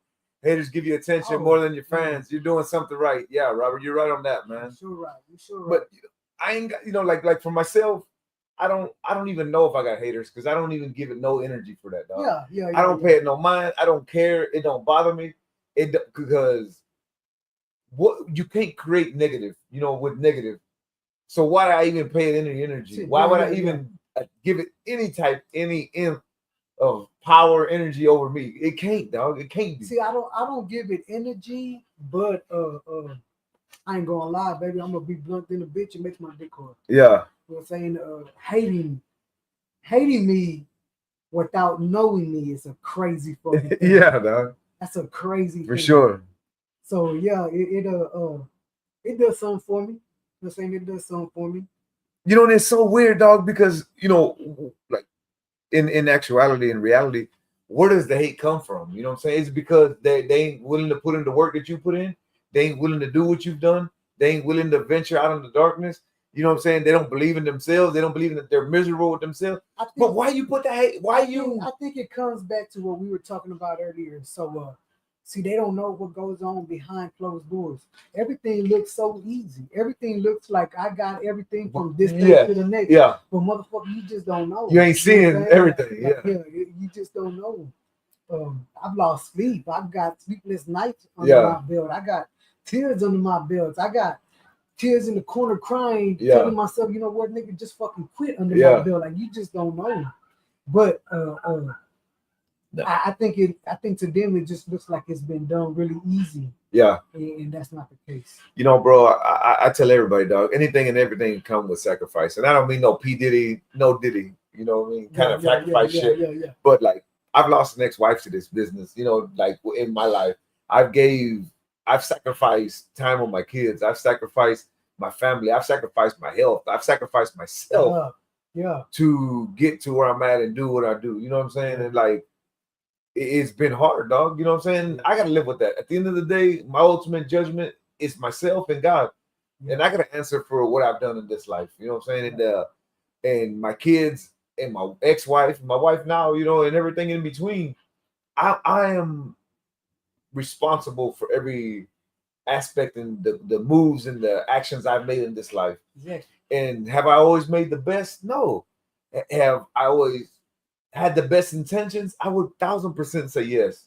And like I've told myself, dog, and I told my kids, I'm willing to burn in hell if that's what's necessary for you to have a future. You know what I'm saying? Like, I understand that if that's the road I must take to secure your spot, I'm willing to do that. And of course, I say that now without ever burning in hell, but I swear to God, I will, you know, because that's my ultimate judgment. You know what I'm saying? My ultimate, when we all pass away and you're standing at that gate or wherever you may be, and it's that ultimate judgment upon you, you have to answer for what you've done in this world, you know, good or bad, you know. And part of what I do, a lot of what I do in my life about trying to push the good name and the good vibe and the good thought and then his word is because I've done in this life. I'm not saying I'm not going to put myself out there like that, but I've lived this life, you know what I'm saying? And I hope to God that I do enough that he allows me admission, you know what I'm saying? Yeah. And only he's going to tell me if I get that ticket punched, you know what I'm saying? If I don't, then hey, bro, I'm willing. I'm a man enough to say I didn't make it. I'm willing to go what I gotta do because I feel I'm right in my mind. You know what I'm saying? I feel I did what I had to do. Like, you know, I like DMX a lot. You know, talk about music and shit. You know, I like DMX a lot, and I like DMX a lot because people say, well, he's on drugs, he's this, he's that, but man, that dude spoke from his heart, and it made a lot of sense to me and things he says. You know what I'm saying? And it's like that song he has, The Convo, and he's like, "I shall not steal, but I will to eat." You know what I'm saying? It's like, you don't know what you'll do unless you're starving. You don't know what you're willing to do if you're hungry. Because the next man don't know either.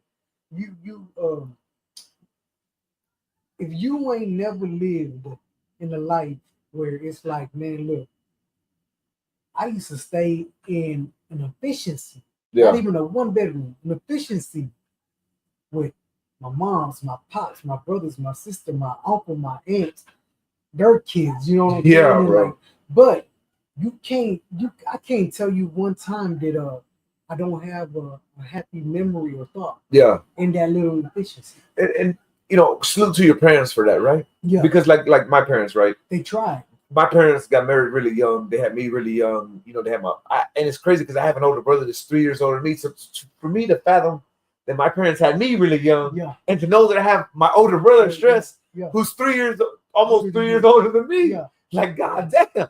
They was really, really young when they had his ass. You know what I'm saying? And then for my dad and my mom to work hard and to sacrifice, to just give us a little bit. You know what I'm saying? And it's a long going joke with my family and me that, you know, when I was little, they ain't no baby pictures of me because we was really poor when they had me. Yeah. You know, they had my older brother. He's the baby. So, you know, you got kids. your oldest, that's your first one. You're gonna do anything to get the pictures, the little Easter bunny, the Santa Claus, that the second one, you're like, all right, bro, like it's because it makes it easier. You know what I'm saying? The second one is like, man, bro, we couldn't get it. We couldn't get it this year, bro. And if I do got a picture, it's with my brother. You know what I'm saying? Yeah. But I ain't mad at that. You know what I mean? Like, I love the way I grew up. Yeah. I love the life I lived. Good, bad. You know what I'm saying? Hard. I love it, dog. I'm a caregiver. Yeah. And it's always been my job as the brother to be the sheepdog, to wrangle my other brothers in. Even though I have an older brother and 2 little brothers, it's been my responsibility to wrangle everybody in, to be accountable to my dad, to stand up to my dad, to be there for my mother, to be the crying shoulder for my mother, to be there when my mother was. And my dad never physically beat my mother. I ain't never saying it like that. Yeah. But my dad's a motherfucker too, though. You know what I'm saying? And I had to be there for her when she was down and sad and hurting and emotions. I was there for her because I love my mother, even though she didn't love me like that. You know what I'm saying? Because I'm not in a favorable position, and I understand my position in life.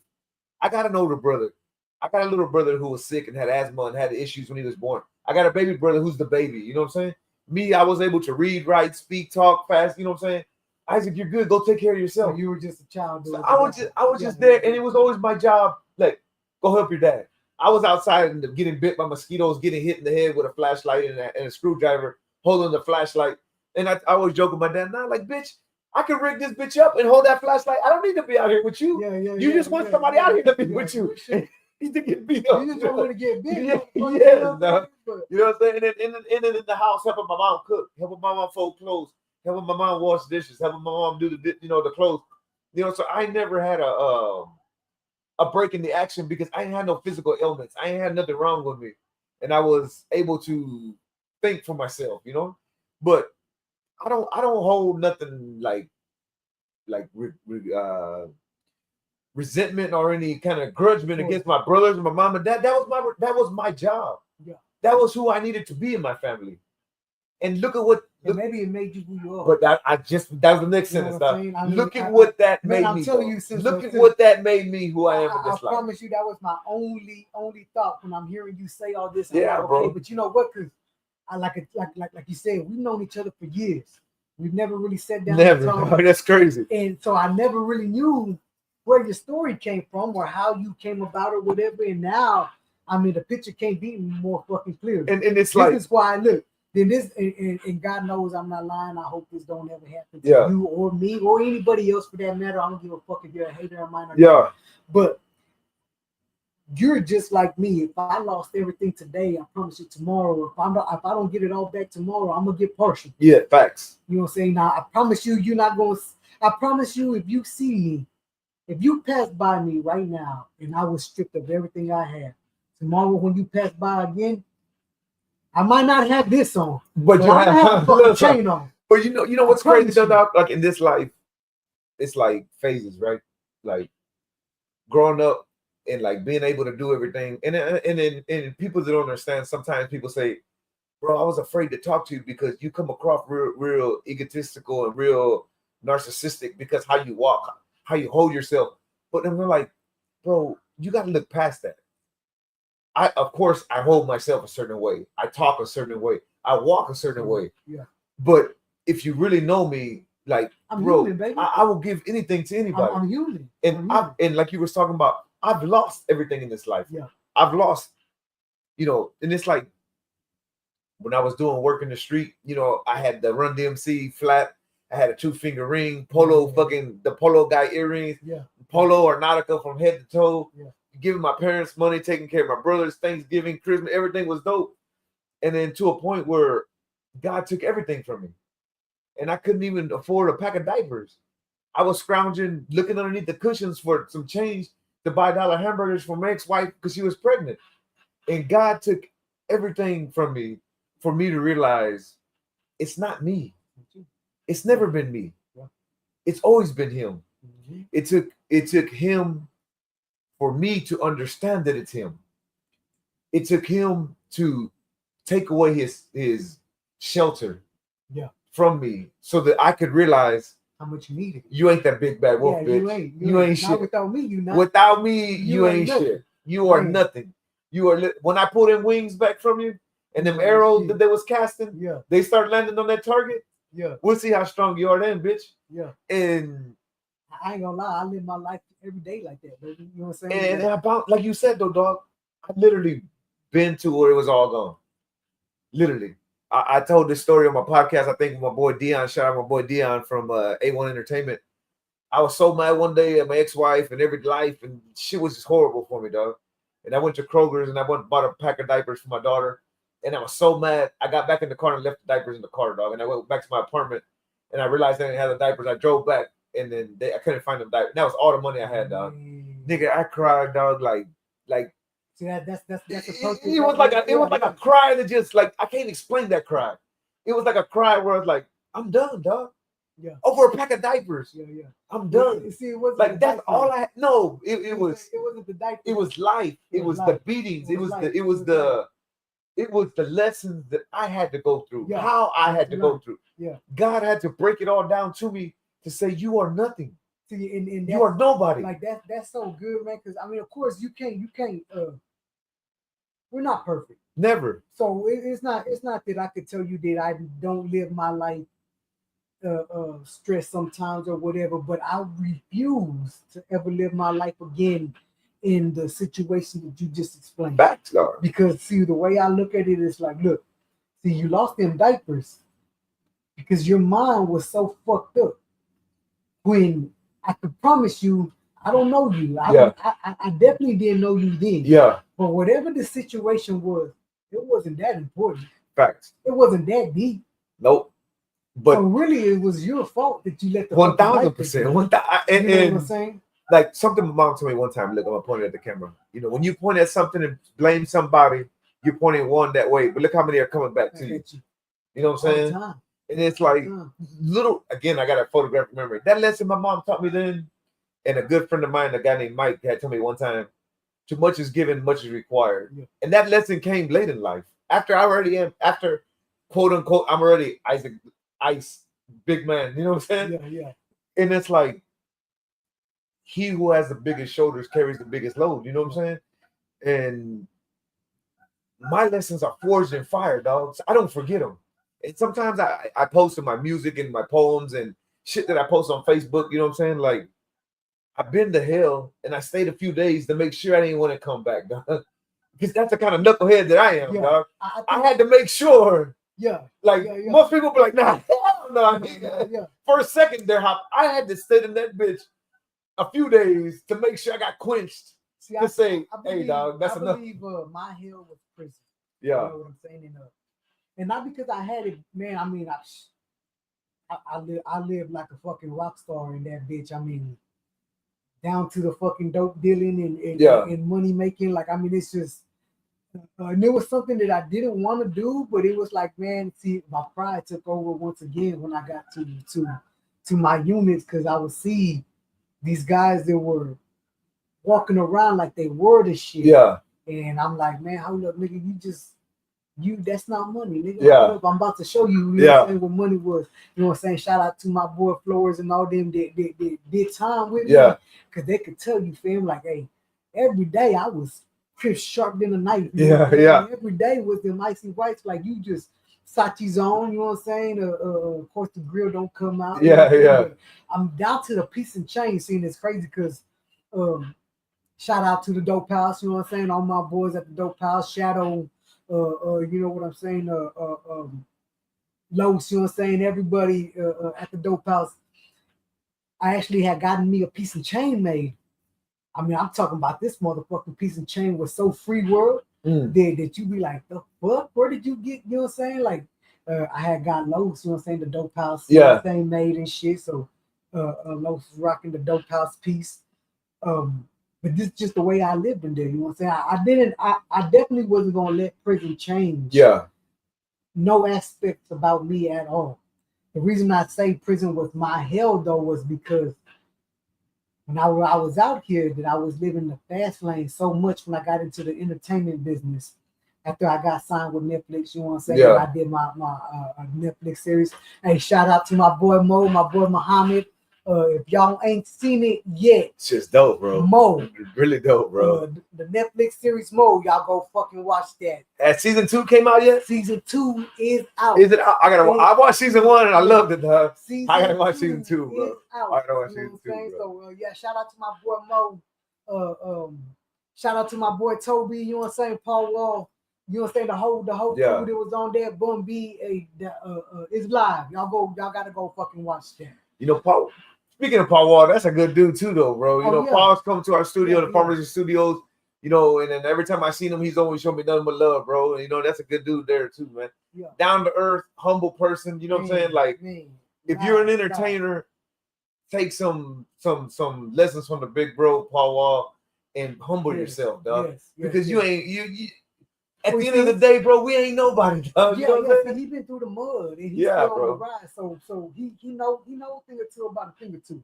Much respect to Paul, real shit. Every time I ever talked to Paul, every time I ever dealt with him, he's always been cool as shit, dog. Like how I feel I am to people, that's how I feel he is. You know what I'm saying? Yeah, he is. Because you know, I ain't nobody, right? But there's been times people be like, bro, I didn't want to come and say hi to you.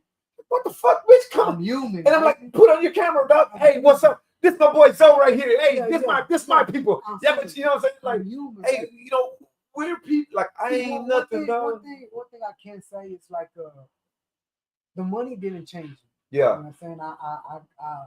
I got super paid off Netflix. I'm still getting paid. Multiple businesses, but bro, I pull up in I'll pull up in my Maybach. Yeah. $2 tree. I don't give a fuck. You ain't taking that out of me. Damn, that boy's like Vince Young. You know, I'm being dead ass. You know who Vince Young is, right? Yeah. I saw Vince Young right here in Baytown at the food town. I was like, God damn, my nigga, you couldn't go to Kroger's? Hey, baby, listen, Joe V's my shit, bro.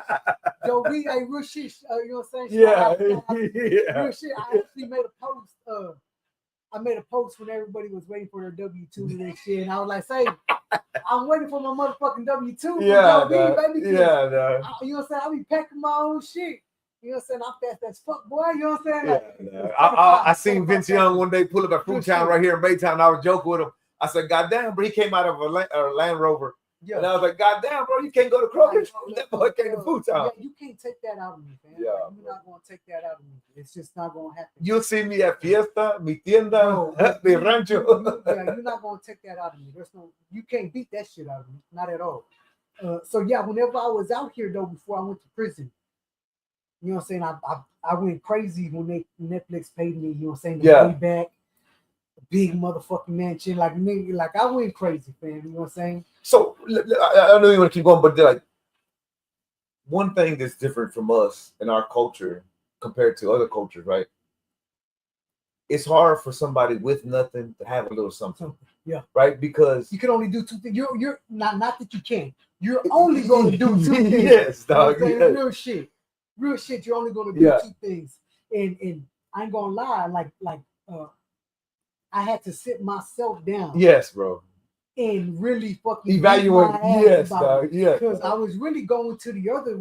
Yeah, the other thing. Yeah. You know what I'm saying? And didn't want to stay stuck on this, but I believe that it was every morning. Like I tell you, man, it's just crazy. You know what I'm saying? Having it like this. I remember at my house. At the time before I went to prison, the biggest TV they made, I believe, was like an 87-inch, right? Yeah. I went to go buy that bitch, and my room inside my crib was so fucking big, the master bedroom did. I had a King Cali bed. Yeah. You know what I'm saying? 12 people plus on this motherfucker. And the TV was on the other side of my room, and it was the 87-inch, and I couldn't see it. Yeah, too big. That bitch looked, that bitch looked like a too small. Damn. So I had somebody come and do a customized drop-down projector. Yeah. You know what I'm saying? To make it bigger. Yeah. It was shit like that. Cause you see, when you go to sleep at night, you don't go to sleep wanting to remember all this. You know what I'm saying? So I go to sleep like a regular person. Yeah. But in the morning when I would wake up, damn, bitch. You know what I'm saying? I'll go outside and I see the Maybach parked outside and hey, I own that, you know, the same type of shit. So it really humbled me. It really did. but still it was going so fast. Yeah. You know what I'm saying? Deals just kept coming in. More shops started opening. You know what I'm saying? Food trucks started going, and I was sticking my fucking foot in everything that I was moving so fast that I did become, for a little bit, that person that was like, "Say, bitch, don't touch me." You know what I'm saying? Yeah. Like this me. You I'm know a what I'm material saying? girl, lost in the material world. So when I went to prison, I did 3 years, and that really set me down and opened my eyes to a lot of things.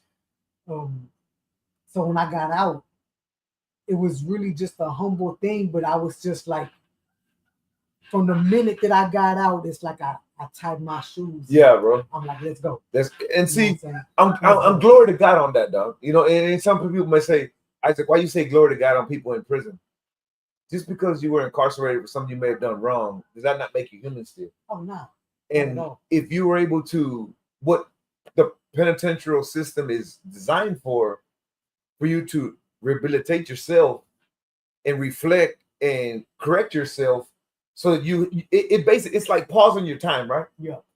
You sit in that box every day, you ain't got nothing but do the thing. Yeah. If you could sit in there, reflect, correct, and come out even better, that's what it's designed for. But how many, how many people really can do that though? That's the hard part. It's hard. It's hard. I ain't gonna lie, it's hard. But needless to say though, that it can be done.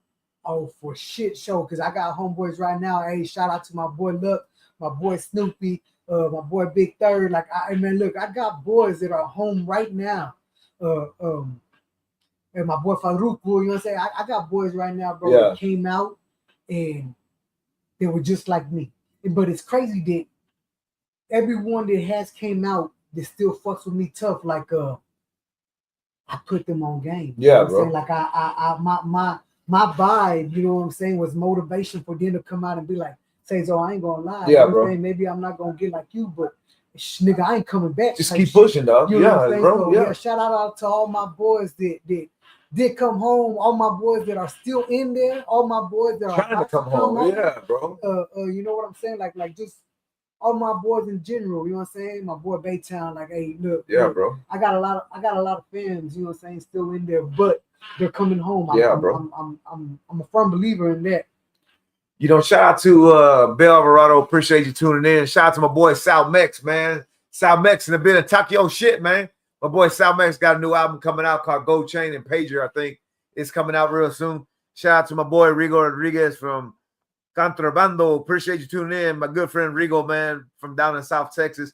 We got my boy Jack Alanese from the La Jefe, the Primetime. You know, shout out to all my Primetime people. That's my son and my little league select team, my baseball team, Primetime, Jack Alanese.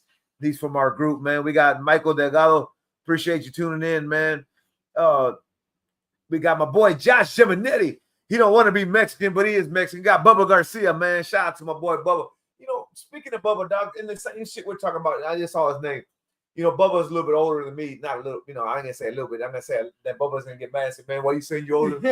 But my boy Bubba, man, Joey's brother, told me one time, you know, because I deal in the music and stuff, you know, and he's like, you know, Isaac, some people won't support you, dog, because they feel that you're better than them. Look how you dress. Yeah. Look how you act. Yeah. Look how you talk. Look how you walk. Look at your jackets. Look at your necklace. Look at your. I don't take out my earrings. You know what I'm saying? I don't take out my. You know, I didn't wear the whole Mr. T starter kit tonight. You know what I'm saying? But you know, when I'm really flossed up, I got. You know what I'm saying? Yeah. Everything with me. You know what I'm saying? Yeah. And it was like, I thought like that shit bothered me, dog. I ain't gonna lie, Bubba. I love you for that though, dog, because I'm a person. Look, man, we're feeding the starving kids in Africa on YouTube. That boy, we are the world. Hey, I don't even know who that is, but man, hey, we'll feed the starving kids in Africa too, man. I do it. But Bubba told me that, dog. I sat down, I went home, and I was drinking. But I always tell people, dog, don't ever think I ain't watching, analyzing, and reading, hearing everything you say. And I think about it really, dog. And I go back home, like any baseball game that my kids playing, I go back, and it's, again, dog, it's the blessing and the curse. I go back home and I replay the whole game in my head. What did I do wrong? What could I have done better? What could my kids have done better? You know, it sucks to be that way. Yeah. because I can't let go of failure. Failure is a F word for me. Yeah. Failure is a hard word for me to get past. Failure is an obstacle that my mind does not like, because I feel I was raised hard to like overcome any obstacle so that I will succeed. But failure is inevitable. You know, failure is father time. It's undefeated. You know what I'm saying? You're gonna fail. And the more of the understanding you have of failure, the better you'll be to be successful. And it's hard for a motherfucker like me because I'm a successful dude. Not because it's of course God's blessing. I set myself up for success. It's not it's like when people say good, it's not luck ain't involved in what I do. No, it's work ethic. Yeah. It's hard work, it's dedication, sacrifice. It's put me in position to be successful. You know what I'm saying? So failure is not a word that I treat lightly. Failure is a hard word for me to swallow. Failure is a hard thing for me to get past. And when I fail, when my kids fail, especially my kids, I gotta analyze it. And then like it sucks because you do it for. I'm at 2:00 in the morning laying in bed. Why did this motherfucker strike out today? Yeah, like why did he breathe like this? Why did he drop his hands? Why did he not listen? Why did he, I can't turn my mind off, dog. You know what I'm saying? Yeah. And then of course there's drugs you can take to ease your mind. I don't want that. But I don't want that because I'm scared of like I was in a bad car wreck a few years ago, dog. And that was the first time in my life that I was afraid. Like, I ain't afraid of no man. Like, nigga, there could be the Predator movie, right? Yeah. Well, Arnold Schwarzenegger and the Predator could land in Baytown right now. I'm getting my guns and my fucking knife. Baby. Predator, I'm gonna be like the Indian dude. Predator, you gotta kill me, bro. Like, you know what I'm saying? I'm going to war with you, dog. You gotta kill me, dog, to prove you can better than me. Yeah, we're gonna play. Like that's how much faith I believe in myself. Yeah. So when failure happens, all my senses, all my cells in my body, all my DNA, my blood, everything is on high alert, dog. You know what I'm saying? Like, I don't know if you don't understand it, you can't understand it. If you understand it, you're like, yeah, I understand what he's saying. Yeah. Like my whole body, my whole being, my whole soul goes into defense mode. And it's like everything in my mind, my cells, my blood, my fucking breath, my everything, bro, goes into protect mode. Yeah. And when my kids fail, it's 3 times even worse than that. Because like I always tell people, I'm supposed to teach you. My destiny is not what I do in my life, but what my kids do in theirs. And I mean that shit so fucking hard, bro. Like when people tell me, man, you have really well-behaved kids, that means a lot to me. Because me, with my brothers and I, we was the most wild heathens that ever could exist. But everybody would tell my dad and my mom, Frank, you got the most good kids. My dad would be like, these motherfuckers? Yeah. But we knew not to disrespect my dad in public. You better be on your best motherfucking behavior if you out in public. Yes, sir, no, ma'am. Clean up, help the old lady across the street, help her with the groceries. Because you out the fucking public. Look, I got all my teeth, dog. Yeah. I would have had teeth. Most definitely. I acted like a motherfucker. And I don't know if that's just a Latin thing, you know what I'm saying? It could be in the Cubans, Puerto Ricans, you know what I'm saying? The Mexican, like it. It's Latino, la machismo, right? Because you see, my mama beat my ass hard. But my daddy, hey, listen, I think my dad probably whipped my ass maybe 2 times in my whole life. Damn. But when he did it though, it's like, bro, I promise you I was set straight till he had to whip my ass again. That's because you're like 5'3", dog. Nigga 6 foot. My mom got to a point where she could no longer hurt us because all my brothers and I are big dudes. My mom tried to hit us with everything she could think of, and we used to laugh at her. But then she dropped the hammer when she was like, wait till your dad gets home. Oh my God. Yeah, no, that's Mom, no, we'll clean up. Yeah. Mom, we'll cook. Mom, stop. Mom, you're playing. Mom, don't do that. Don't do that, Mom, stop. Yeah. Mom, you're bullshitting. Mom, take that back. Mom, we will wash your car. We will clean we will do anything. My mama whipped my ass so much, right? That she got used to it. Yeah. Like every day from school, I was coming home with a bad note or they gave her a phone call. Yeah. I remember this one day, this is honest to God truth, right? I was good the whole day The whole day. No phone call to mama, no bad, no nothing. Man, when I got out of school, I was so fucking psyched to go home. Because I wasn't going to get in that. Not that it hurt. I was just psyched that for once she wasn't going to spank me. Yeah. So as soon as I walked in the door, like I couldn't even talk, man. She just started swinging on me. And I'm like, hold up. I'm like, hey, I didn't call you today. And she had to stand there for a minute and be like, damn, they sure did it. But you know what? You fucking did something. You probably did something I didn't know about. You did something last week that I shouldn't have got you for. I wasn't supposed to beat your ass. I owe you. Yeah. This is for that time. My mom tried to get to a point one time. She tried to tell me, stand there and let me slap you. I'm like, what? Now, Mom, come on, Mom, stop. Today? Stop. Yeah. My mom's smart, you know, and shout out to my mom. I love my mom. You know, even though my mom don't, I always post to my Facebook when I talk to my mom. I say my mom Dora. I always say, Dora, your least favorite son. I say, but I love. It's crazy because I love my mom to death, and my mom knows I love her so much.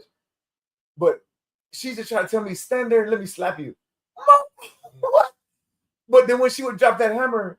Let me tell your dad. Oh, dog. See, my mom was my best friend, right? I don't know if you remember a couple years ago. They were doing them little pranks where, you rush home real quick, get off real fast, and tell your mama that the cops are after you. Yeah. Hide something. Yeah. You would tell her to fall or whatever. Man, listen, my mama hit the floor so quick, baby, like. Hey, bro, but I got everything thrown at me after that. You know what I'm saying? Like my mom's a gangster, you know. My mom from Magnolia, gangster. You know, Magnolia. Shout out to everybody, Barrio Magnolia, Second Ward. My mom's a gangster, man. Yeah, my mama's so G, man, but she really is my best friend. Like my mama's the type of woman that will help me hide a body. Yeah. Bitch at me the whole time. Because you know what I'm saying? Because she knew that I did something wrong, but she gonna help me hide the body, baby. You know, it was crazy, dog. To my mama, I love you. It's crazy, dog. My dad too. My dad's my rock, bro. I'm 40 years old now, and my daddy is still. To this day, I need my daddy. You know what I'm saying? Like there's shit sometimes with my shots. You know what I'm saying? Like And this is also a lesson that I teach my kids that you can't get too old to ever need that help. I've been doing this shit for far too long, and there's still days that I'm like, I don't know what the fuck to do. So I call my dad to be like, say, Dad, look, this and this happened on this vehicle, and I don't know why or what the fuck, but what do I do? Yeah. My dad would show up in literally in 10 minutes, fucking take care of my car. So look, dog, while we're talking about that, you know what I'm saying? So look, I had Andrew Rodriguez from Reading the other day here at the podcast. You know, we chopped it up, and then again, dog, it's a blessing to curse, dog.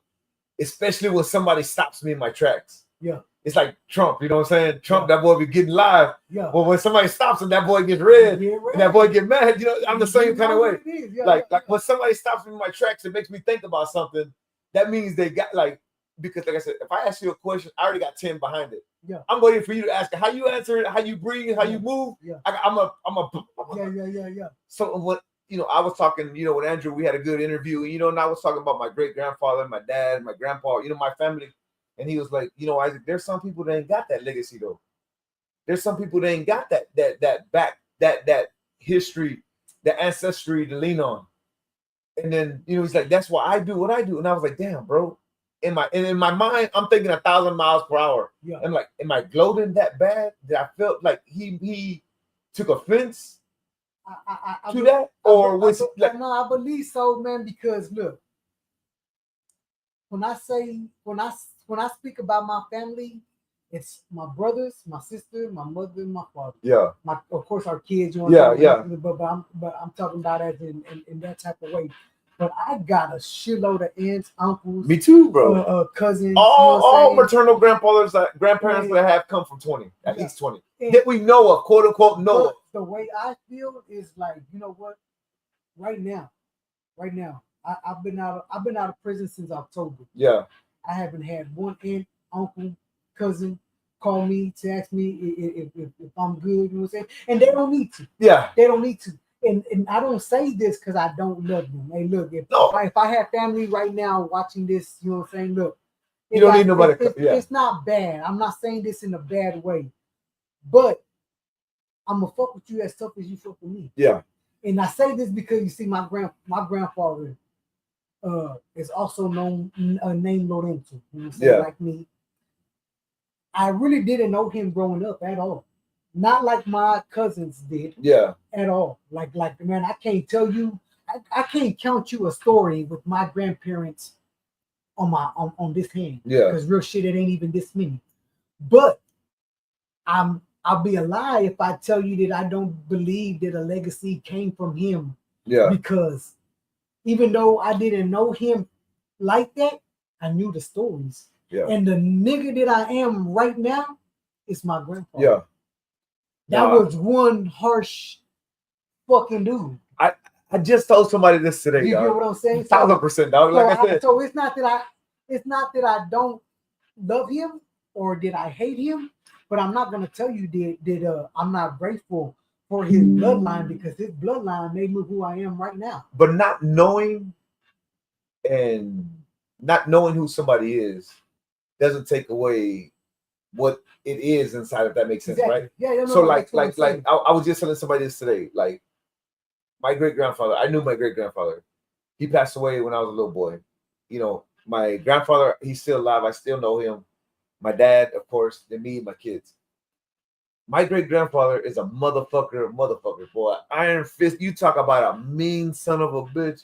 The meanest of fucking mean. Like the angry, like I told you earlier, I hate the whole fucking world, bro. Like this nigga is mean and has no love. That was my grandfather. You know what I'm saying? Like, and my grandfather the same.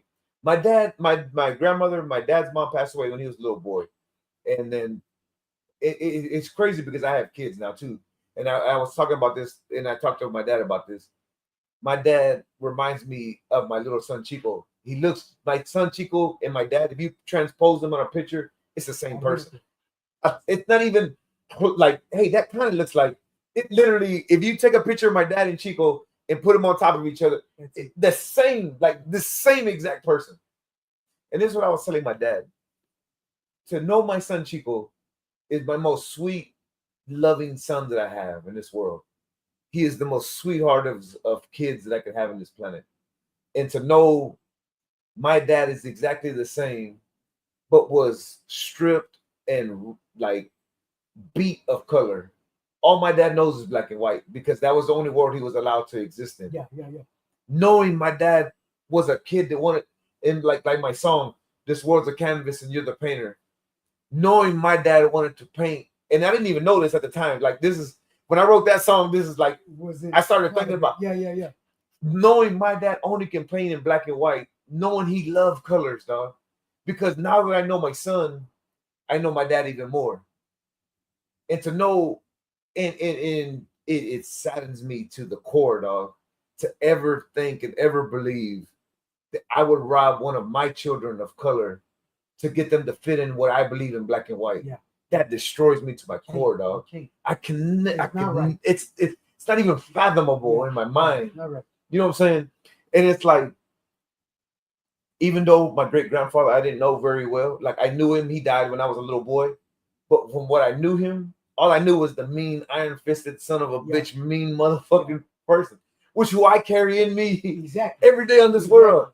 But I also have compassion because my mom was able to teach us compassion and love, and it dilutes a little bit the concentrate, right? Yeah, you know what I'm saying. And it's hard though, because I'm just trying to exist. That's it. I'm trying to carve my own place in this world, and I know who I have inside me. I know who I carry with me every day, with my name, my family's name, my family, my ancestors, who I am.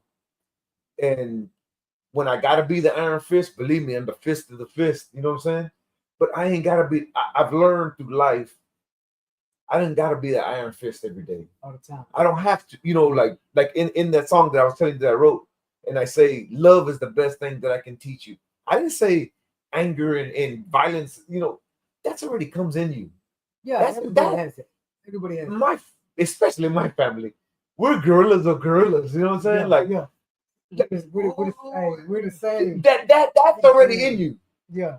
What I have to teach you though is love, because love is not a part of what we are. No. Love is not who we are. Love is not what we believe. Love is not what we love is not our deity, if that makes sense. Yeah. Perfect. We are militant, mean motherfucking son of a bitch. You know what I'm saying? Yeah. But it comes back from your bloodline. Yes, but that's what, like I'm telling you. Just because it's in me, that isn't. I've learned to channel that, right? Yeah. And control it so that I focus when I need to be. Believe me, I'm Suge Knight. If I ain't gotta be, I don't have to be it all the time. Yeah. But in the words of Tupac, I used to think that I ain't a killer, don't push me. Yeah. And there was like you was about to say, there was a time I thought I had to be all the time.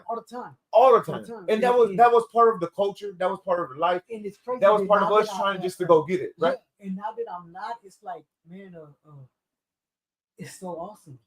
Like, I ain't gotta be that person. You know, and you know, I lived in the Caribbean. Like, you remember when we were kids? This is real shit, man. When we were kids, especially I know for a fact this was me. You couldn't call my mama a bitch.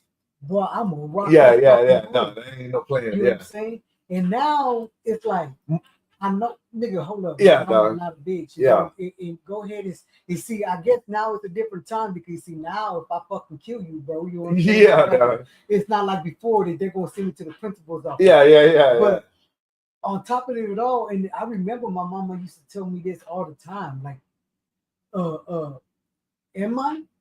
You know what I'm saying? And I'm like, well, no, that's why I beat his ass, because you're not. Yeah. And she was like, but if you know, well, what the fuck does it matter if anybody else knows?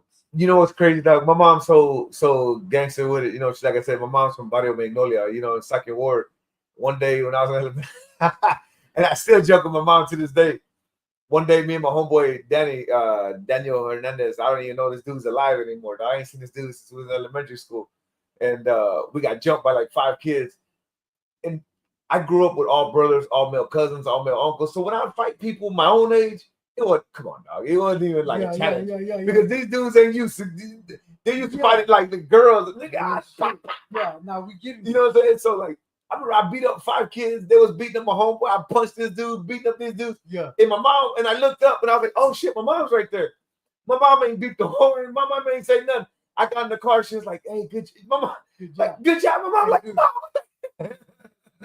This honest to God truth, hey, papa, I'm con todo. Yeah. But my dad used to pay niggas. Yeah. You know what I'm saying? Like, we would come home and be like, well, this nigga right here, like, he picking on us, you know what I'm saying? And my dad be like, well, why haven't you fought him already? Yeah. Well, look, we're going to get in trouble, right? Like, I ain't trying to get in. Man, my dad used to go to school. This is real shit, bro, and pay the other little dude. Like, he would be like, point him out. You know what I'm saying? We would point him out. He'd be like, I just want to know who he is. Yeah. And on some slick shit, go up to them and be like, hey, look, here's $5. Go fight him. Yeah. Like, hey, bro, that was just who my dad was, right? Like, it's just a crazy story. You know what I'm saying? Hopefully, he'll have me on here again because it's been a journey, baby. Yeah, bro. Yeah, but I got some shit. Real quick though, I want to shout out. So I'm on a movie right now, Houston. Listen up. I'm on a movie right now called New Jack Houston. We're still in the filming stages. Shout out to little mama Angel, Fame Train. Listen, this is gonna be so dope, man. This is gonna be really fucking dope. It's gonna be coming out real soon. Shout out to my movie director, Juan C. Vasquez. We just did a movie called The Squad. We got some real big shit coming out with that. Actually, I believe it's on the 16th. We're gonna be in Austin. Man, y'all just stay tuned, baby. There's some real big shit's coming out. Shout out to all my people in the movie industry, in the music industry. Shout out to all my people still locked up behind bars, hoping for y'all parole and coming out soon. It was great being on here. Hopefully we get a chance to do it again. Nah, bro. We just scratching the surface, dog. We just scratching the surface, bro. I got some shit, man. We just scratching the surface, bro. You know, so where can they find you at, dog? Where can they go check you out? All my platforms, literally all my platforms is just Zoe Lucas, baby. That's the name of the game. Go ahead and type that shit in and you'll find me. Yeah. If you don't, more than likely get a response from me, it's gonna be from my manager, you know what I'm saying, or whatever the fuck, you know what I'm saying. But you'll find me. You'll end up finding me. But Zoe Lucas is on everything, baby. So not only are you an actor, but you're also a performer. I'm a jack of man. Listen, you produce beats and stuff like that too. Everything. You also we actually even do. I just opened up. Got the LLC for DGF Productions. Destined for Greatness Productions. Music videos. If I showed y'all how many fucking business cards I had, bro, it's crazy. But that's just who I am, baby. You know. But I also know you paint cars with the UGK Custom. I got UGK Customs. That's actually been around for over 10 years. It's a trademark name already. Anything that you need, automotive wise, paint. So not just paint that. I thought it was just paint. No, sir. You're getting them like Pit My Ride all the way out. Everything. There's nothing that we don't do. Of course, though, we do your basics too. It's not just customs. That is our specialty, but anything from basic to factory, you know what I'm saying? We can do it all. But yeah, man, Zoe Lucas on anything, and you'll be able to find us. That's dope, bro. That's dope, man. And I want to thank y'all so much for having me, man. It was really an honor to be here, man. Bro, it's an honor to have you here, bro. Like I said, we've known each other for a while, but I ain't never sat down and like chopped it up yet. And it's crazy because I sponsored you. Hey, my boy Zoe, man, does some things for the kids with the Easter. You know what I'm saying?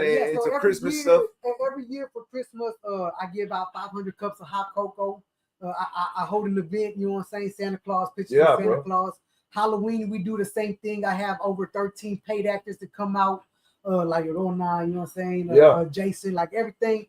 Just go ahead and follow me, man. And every year we do something to give back to the community.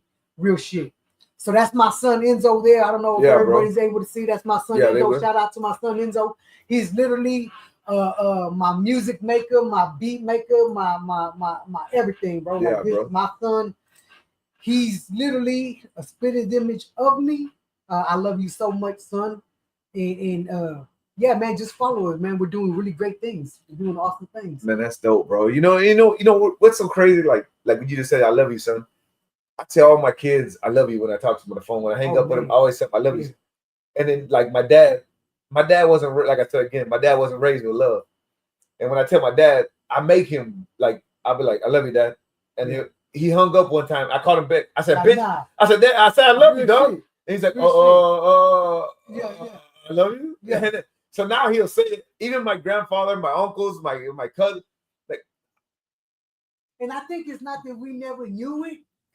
Of course, I knew it. This is crazy that you say that, right? Because my dad, like, of course, but this is that era. That time. They was raised ultimo machismo, right? My daddy didn't start telling me he loved me, but I knew it though. Of course, because there was nothing that he wouldn't do for us. Exactly. But we never said it though. Even me, I'm that way too. Yeah. Even me growing up as a child, I never said it to my dad. But we were just raised that way. Right? But my dad really didn't start telling me he loved me till I went to prison. But it's because they hurt him so bad that I was gone from home. Yeah. Like he needed me to know now. Yeah. Even though I knew, he needed me to know that, right? You know what I'm saying? So yeah, I think that's just a Latin thing. The machismo, but never how they were. And it's funny because like I've never called my dad papi. I've never called my dad daddy. I've called him dad, motherfucker, or sir. Yeah. Like that was the only language. Pops, you know what I'm saying? And then I've never gave my dad a two-hander. My dad has never kissed me. My dad has never like. Yeah, like my boys, when they was little baby, I used to kiss them on the cheek, in the face, and like hug them, and because I want them to know I love them. Yeah, I ain't never hugged my dad like that. You know what I'm saying? But it was a whole nother vibe. But if I give my dad a hug now, it's like the quick bro hug, a handshake, and a quick pat on the back. It's crazy because Pops, if you're watching this, you know what I'm saying? I know my mother was gonna watch it, but Pops, if you're watching this, Papa, I just want you to know that I do. You know what I'm saying? I love you with every piece of my heart. Of course. You know what I'm saying? Because we never done that. You know what I'm saying? I ain't never hugged my pops like that either. But it kind of goes without saying though, right? Yeah, well, of course. But so like with my kids, I don't hide it. I want them to know. Likewise. I want them to know I'm proud of them. I want them to know I love them. I tell my kids every night before I go to sleep, you know what I'm saying? Yeah. Like my oldest, my son Enzo, you know what I'm saying? He's 22 years old, and I tell him I love him every night before we go to sleep. It's funny, your son's name is Enzo. My son's name is Giovanni. I like the Italian name. Yeah, Enzo, that's my baby, man. Yeah. But yeah, this was literally awesome, man. I hope to see y'all guys again. You got Robert saying, shout out to my cousin Zoe, man. Hold him down, cuz. Keep doing what you're doing. Shout out, man. Theo, I love y'all. You know what I'm saying? Shout out to all my family out there. But yeah, I'd love to do this again, baby. Bro, we gotta. We ain't. You want to do it again? We gotta do it again. We gotta do it again. We barely scratching the surface, bro. I'm telling you. Yeah, bro. We barely scratching the surface, bro. Y'all ain't heard or nothing. I promise y'all. Like, you know, like we've been on for 2 hours and 12 minutes. We ain't even got into no music yet. We ain't even got into none of your year. Like no little clips of the acting. You know what I'm saying? Nothing or how I came about or whatever. So Zoe said he's gonna show his compassionate side and do a little. I know I'm joking. Do a little acting scene. You know what I'm saying? Hey, listen, I might not come back if he has. I'm joking with you, dog. I'm joking with y'all. But bro. I'll be back. Definitely be back. It was really dope, man. Like I said, we've been after 2 hours and 15 minutes or so, man. It's been really dope, bro. And I'm happy that you were able to come here and get with me. Like I said, we've been friends for a while. You know, like I'm a person that's really good with energy. You know what I'm saying? And we've always vibed really well. I've always liked what you do and trying to support everything you do. You know, we've had the same wavelength. Just that we never had a chance to like sit down, link up, and have some peace. Fun fact: when I did my first car show right before I went to prison, homie here was the one that set up the whole fucking thing. And the day of the car show, I thought I was gonna go out there. You know what I'm saying? Meet the dude. Yeah. And everything. Homeboy wasn't even out there. He was so busy, you know what I'm saying, that day that he wasn't even there. But the whole setup was because of my man. Yeah, right bro. here. I have a partner. Shout out to my boy Rick Sanchez. Yeah, man. Shout out to Rick, man. Real shit. We still keep. Rick told me, man. Rick's my boy, bro. Cool as fuck. And like with Rick and I, Rick and I have grown up together. That motherfucker slept in my bed as kids. You know, like that's my child. Awesome. Like when I think my childhood friend since 6th grade, we've been friends. Like I know his dad. His dad passed away now. His mom, his family. You know what I'm saying? His family knows my family knows. Like that's my boy, you know what I'm saying? Yeah. Shout out to Rick, man. Great fucking dude. We got Marco said en español. ¿Cómo te quieres hablar en español ahora? Ya, al final. Muchas gracias por todo lo bueno ahora. Tiene mis hermanos aquí, Luca. So Luca aquí como you gotta say Luca, you can't say Lucas. You know what I'm saying? You gotta say Luca. See, you don't think I know, dog. You don't think I know. You can't say S. You can't say S. But bro, it's been really good to have you here, man. And like I said, we're just barely touching and scratching the surface, bro. Let's link it up for a few weeks. And we'll come back and keep the story going, bro. I want to get really involved into. I know you got a really good story in all the life and things you've been through, and the trials and the tribulations and the setbacks, but the comebacks that you've been through, bro. And people need to hear that though, dog, because there's some people, bro, that get on that setback and they don't know how to come back. Yeah. There's some people that get stuck in that setback and they feel that's it. Yeah. They just don't have, I'm not saying they don't have what it takes. They're just misled in their mind sometimes or in the information what it takes to come back, dog. I use mine as mine was positive. See, my whole life really fucking changed after I got shot 3 times. Yeah. I took 2 to the chest and 1 in the head. Died on the hospital bed. Came back, died again. Came back, died again. And the 3rd time they wanted to unplug me. Tell the family, you know what I'm saying, make the whole funeral arrangement, the whole 9 yards, and they did. And I started breathing on my own. Crazy story. Of course, that was that man upstairs, but it was that moment that it was like, oh, nah. Yeah. You know what I'm saying? Like he gave me a second chance, and I'd be damned if I'm just gonna waste it to hell. Yeah, it just wasn't gonna happen with me. You know, that moment I told God when I was at that epiphany in life, when I was like, it's shit or get off the pot, jump or get the fuck off that bridge. You know, like I joke with people when there's like, I climbed on the bridge and I told people I'm gonna jump. Well, bitch, you want attention then. Yeah. If you wanted to jump, you're not gonna tell nobody. You would have found your fucking body on the But you a media seeker. Yes, bro. You want everybody to come around and see if I'm really gonna do some shit like that. You're gonna do nobody it. Gonna They'll find you when it's done. They're gonna find me when it's done. And I was at that spot in life at time. You know, there was a time in my life where I was at that spot and I had to tell myself, shit or get off the pot, dog. Like, and if you're gonna get up, then get up and make that rise worth something. And I promised to God, I promised to myself, I promised in everything, if I just get that opportunity, the strength to get up, I'm gonna fucking push this bitch and go to the wheels fall off. I want to go to heaven, hell, to wherever I go. Never get to. I'm like, damn, this motherfucker had 3 flats. Hey, trust me, bro. She wasn't even working. Trust me, man. He did an oil change. Sometimes I'm so fucking tired by the time I get home. It's just crazy. Yeah, bro. You know what I'm saying? But in the morning, 6:30 in the morning, I'm up again. Hop up, dog. I get up at 4:30 every morning. I go to bed. I really feel so urged in the morning when I do. Yeah. Because I'm like, man, I can get it again. You know what I'm saying? And if I don't come back home, this real shit. Yeah. My you know what I'm saying? My whole family knows. If I don't come back home with the grand or over, yeah, by the end of the day, I'm fucked up. I'm Yeah. mad. You know what I'm saying? I'm mad, and that's that grandpa bloodline. Yeah, that bro. in, like I'm mad. You know what I'm saying? But this was definitely dope, baby. We definitely gonna do it again. Yeah, bro. The stories are just gonna get deeper, more intense.